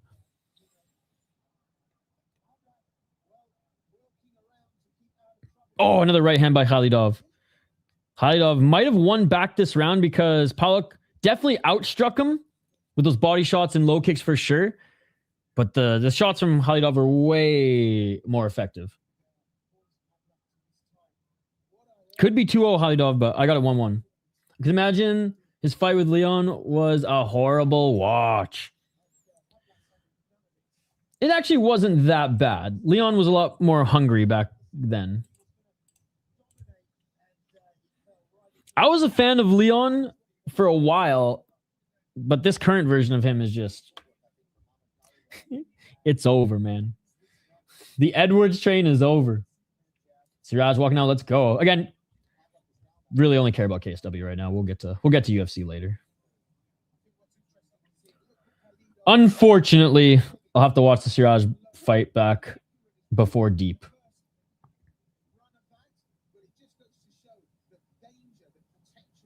It sucks. And again, no disrespect to the women, but like, why couldn't they put Croden's fight first?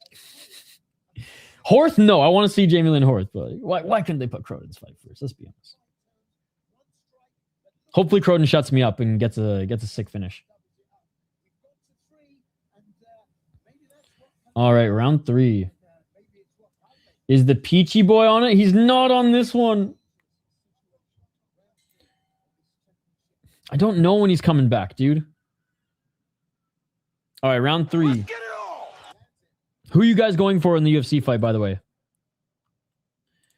Jesse's doing AI ads of Jamesy on top in a dirty gym. Oh my goodness. Yo, shout out to Jamesy on top. One of my favorite fighters outside the UFC.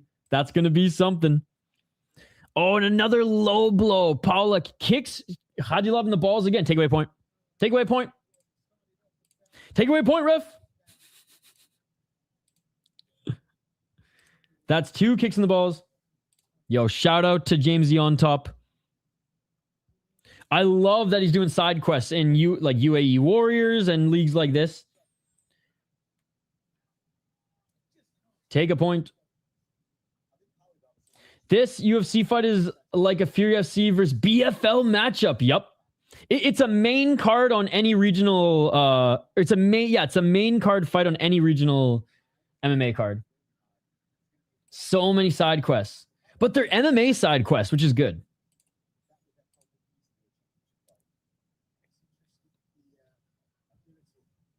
Oh, Khalidov's cut on his right eye, right on the eyebrow. And he's taking his time. I would too. Joe Martinez on the mic. No fuck ups tonight. No Bruce blunders tonight. I fucking love I love Joe Martinez, man. Shout out to Strikeforce. All right, we're back at it.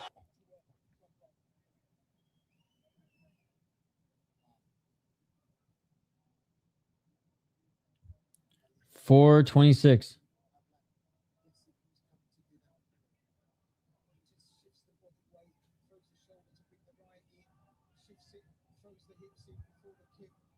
Karate, very light on his feet, karate style right now for Holly. Oh, but he's got kicks in the face. He's got kicked in the face by Pawlak. Pawlak just kicked him in the face. Front kick, but he's okay. He's okay. A little dazed, but go. Go what? What would you like me to go? 356? Go where? Oh, spinning heel kick by Pawlak. He almost hit the balls of Khalidov again. If he hits him in the balls again, it's a point. 342. Round 3 again. Flying knee attempt by Khalidov, but doesn't commit. Pawlak evades. They touch gloves. They're having fun, but come on, boys. This ain't no sparring match. We want to see a champion. We want to see a new champion crowned or a dominant defense here. Although dominant defense doesn't really mean anything for Pawlak because they're never dominant. They're just strategic. Which again, credit where credit is due, man. Oh, nice left by Khalidov, but Pawlak's destroying that knee of his. Khalidov with a side kick. Oh, man. That oblique kick hurts to watch. I'm seeing the leg bend every time. 256. You can see Khalidov starting to limp a little bit too.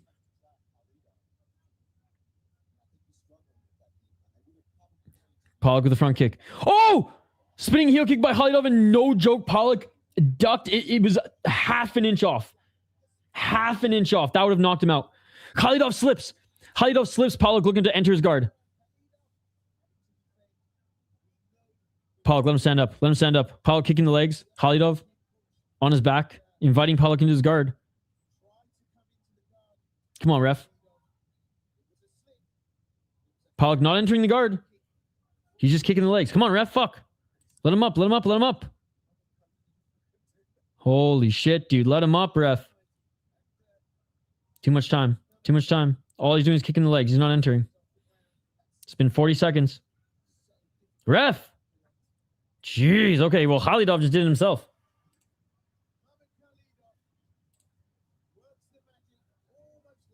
$152. Like I said, man, I'm focusing on the KSW fight. But I do think if Giannis wins, it's going to be via TKO. 143. As long as it's not a spinning heel kick, Brandao style, then I won't cry myself to sleep.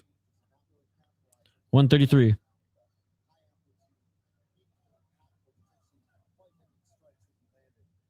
I wonder, though, how long the UFC is going to keep both of them. Win or lose. You know what I mean? 117. Because I feel like both of them were like contender series level, and neither of them were like sign right away level, but oh, Canada, baby. Yo, that's what Fried MMA was saying. 1 minute. Fuck. Tough fucking fight to score, man. I think 1 Pawlak, 2 Khalidov, 3 Pawlak, but God. Pawlak with a front kick. Yeah, it's all good for MMA.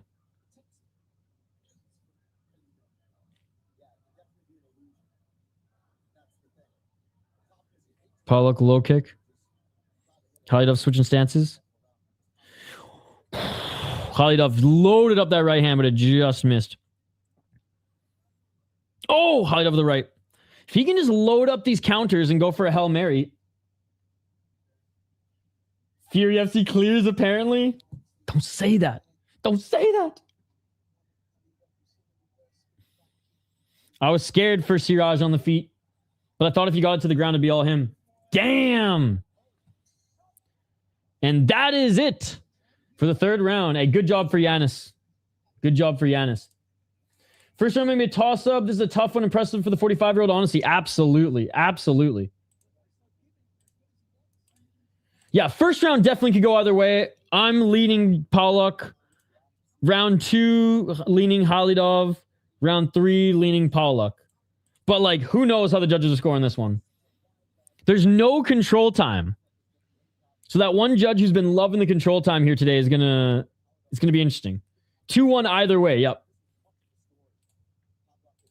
2-1 either way. By the way, guys, I will be jumping over to UFC like right after this. I'm literally just gonna warm up some food, muck that shit. It'll take me 5 minutes, and I'll be up for UFC. We are a nut shot away from a draw, right? Hell yeah, dude. Hell yeah. I mean, we all said he was going to win on the feet. If it didn't go to the ground, he was going to get the TKO on the feet. Glad you won some money. That first round was a feeler round. A feeler round in which Pawlak, I think, landed more shots, but we'll see. Hell yeah, dude. Let's go. Steak dinner tonight. All right, 447, fourth round. Oh! Khalidov went for a takedown, but messed it up. And he ends up on his back. Pawlak entering his guard. Oh, shit. Now we're going to see fucking 4 minutes and 35 seconds of this, ladies and gentlemen. Khalidov looks more tired, but it hasn't really been affecting the fight. Pawlak with the left elbow. Wants to play jiu-jitsu, maybe. He's got some good submissions.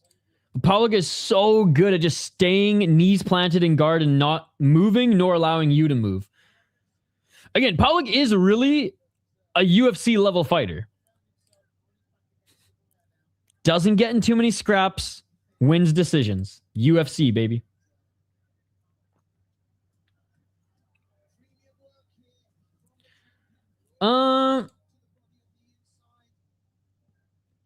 I don't know. Probably not. Pawlak is winning this round, but this fight is very close. Oh, damn it. Honestly, that just ruined my whole day. I don't even want to stream UFC anymore, chat. I think I'm just going to cry and drink myself to sleep because our boy Yon Top lost. 323. If you guys start talking UFC picks in the chat, I'm banning every single one of you. I'm just saying that right now. 312. Big left elbow. We're literally watching a title fight right now. You guys want to go watch UFC? Go to some other stream. I'll send you to one. I got there's a few homies who are streaming UFC. 258. Pawlak entering half guard. Oh, nice knee to the body by Pawlak. Pawlak with a big left elbow. Here, our boy in the granite streaming. Go show him some love. He's covering UFC.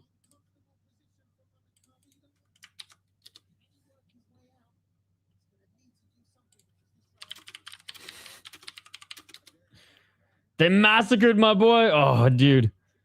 232. I'm hangry. I know. I need to get some fucking rice and chicken in me, boy. Because that's what I meal prepped. And some zucchini, beets, and mushrooms. Found some shiitakes on sale.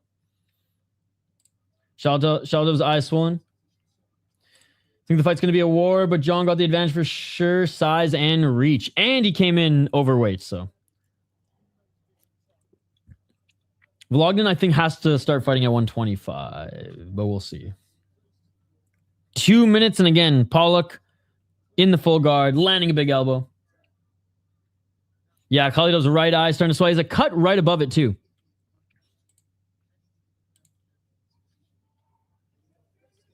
$146.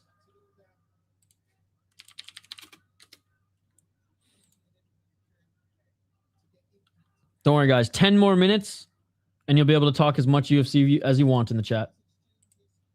Oh! Big left hands by Pawlak. Khalidov's leaking. Khalidov's leaking. 1 minute and 20 seconds. If Pawlak can trap one of his arms, he might be able to finish this fight. If Pawlak can trap one of his arms, he might be able to finish this fight. But Khalidov doing a good job surviving. I don't know if that's warranted of a good job comment, but he's surviving. 105. Oh! Left elbow by Pawlak. And like, you can't even say like, oh, Pawlak can barely beat a 45-year-old. I'm sorry. Khalidov has looked excellent in this fight. Nice job re-entering half guard. 44 seconds. Knees to the body. Dude, Pawlak is such a smart fighter. Khalidov started covering high, left his body exposed. Pawlak immediately knees him there. Khalidov drops his hands. Pawlak lands a big right. I don't know. I don't know. Maybe that's the Polish way of spelling it. I don't know. 21 seconds. More left elbows. Clear. This has been the clearest round of the fight so far. Round 1 could go either way. Round 2 was close. Round 3 was close. But I think round 1 went to Pawlak. Round 2 went to Khalidov. Round 3 went to Pawlak. And round 4 is going to fucking Pawlak, man. Huge elbows. Final seconds. No way. 2 seconds on the clock and the referee ended it. 2 seconds left and the referee ends it. Oh my God. That's twice this referee has ended fights in the final 5 seconds.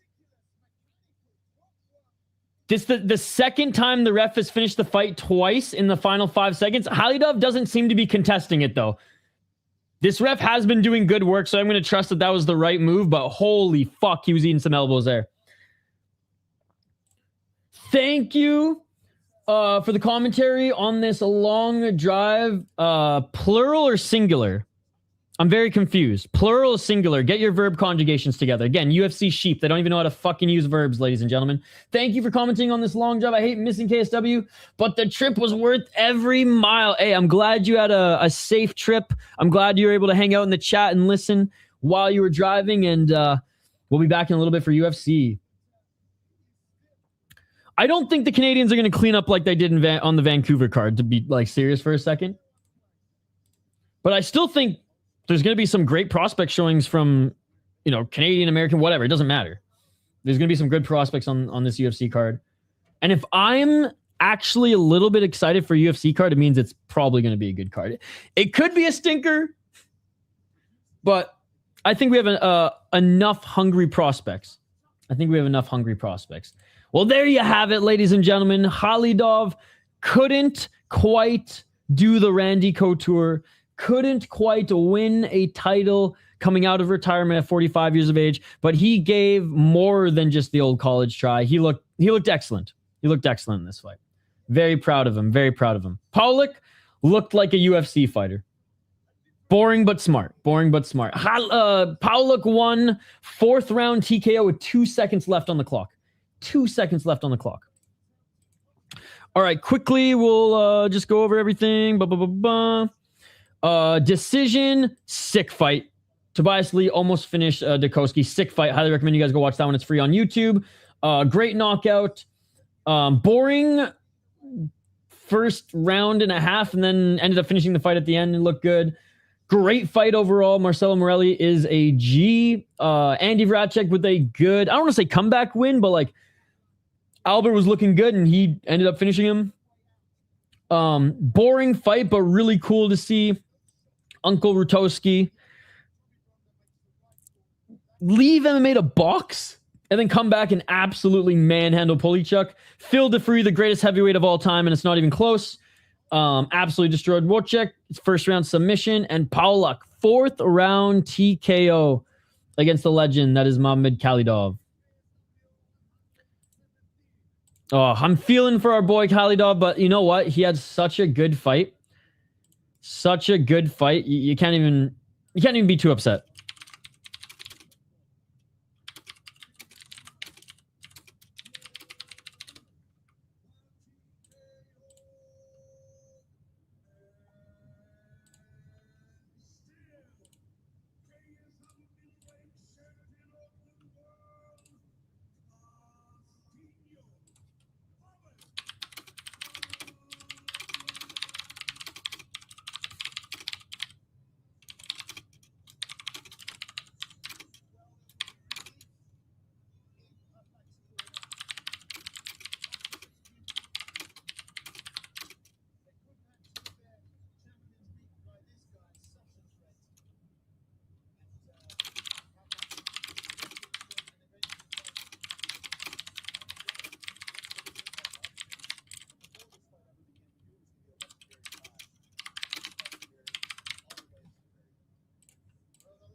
Hey, sounds good.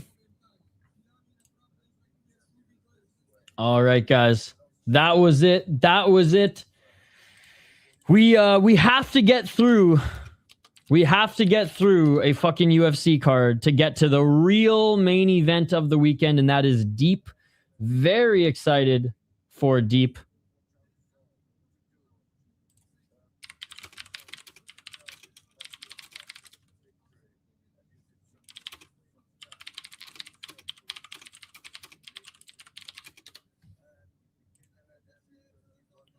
All right, I'm just bringing up my schedule, and then we'll jump over to the UFC.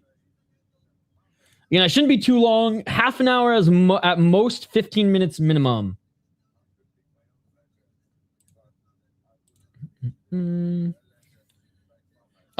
card minute, by the way, they're streaming the UFC, so if you guys want to go hang out with him, I would go check him out. Who else is streaming right now? Pick'em MMA is also streaming. I was giving them bullshit about not covering KSW, so they might not be happy with me right now, but oh well. I got to call them out. They were once real MMA channels. Now they're starting to become fake MMA channels, like me. All right. This is what we got coming up the rest of the weekend, ladies and gentlemen. We crushed all these three. We got UFC. Actually, it's going to be an okay card. I shouldn't be hating. It's going to be an okay card. It's going to be an okay card. But this is the real main event of the weekend. If you guys can't stay up that late and you need your beauty sleep through UFC. You don't even need to watch this card. This is the card you got to wake up for. We'll be live for Deep at 4 a.m. Eastern. That is the card of the weekend. Let's fucking go. If I can find a stream for this, we'll watch this as well, but I don't even think it's on Unex. If you want to watch prospect highlights on these on these fighters, I posted highlights of every single prospect on this card, Siraj and Giannis in particular. And if you guys are new to the channel, we cover every single type of MMA across the planet, ladies and gentlemen. So there you go. Back on the other side for UFC. Actually take a quick snack, refill your drink, snack bowl, the whole 9 yards, and we'll see you for UFC in just a few moments. Phil DeFreeze, the greatest heavyweight on the planet. Let's fucking go, ladies and gentlemen. See you in a bit.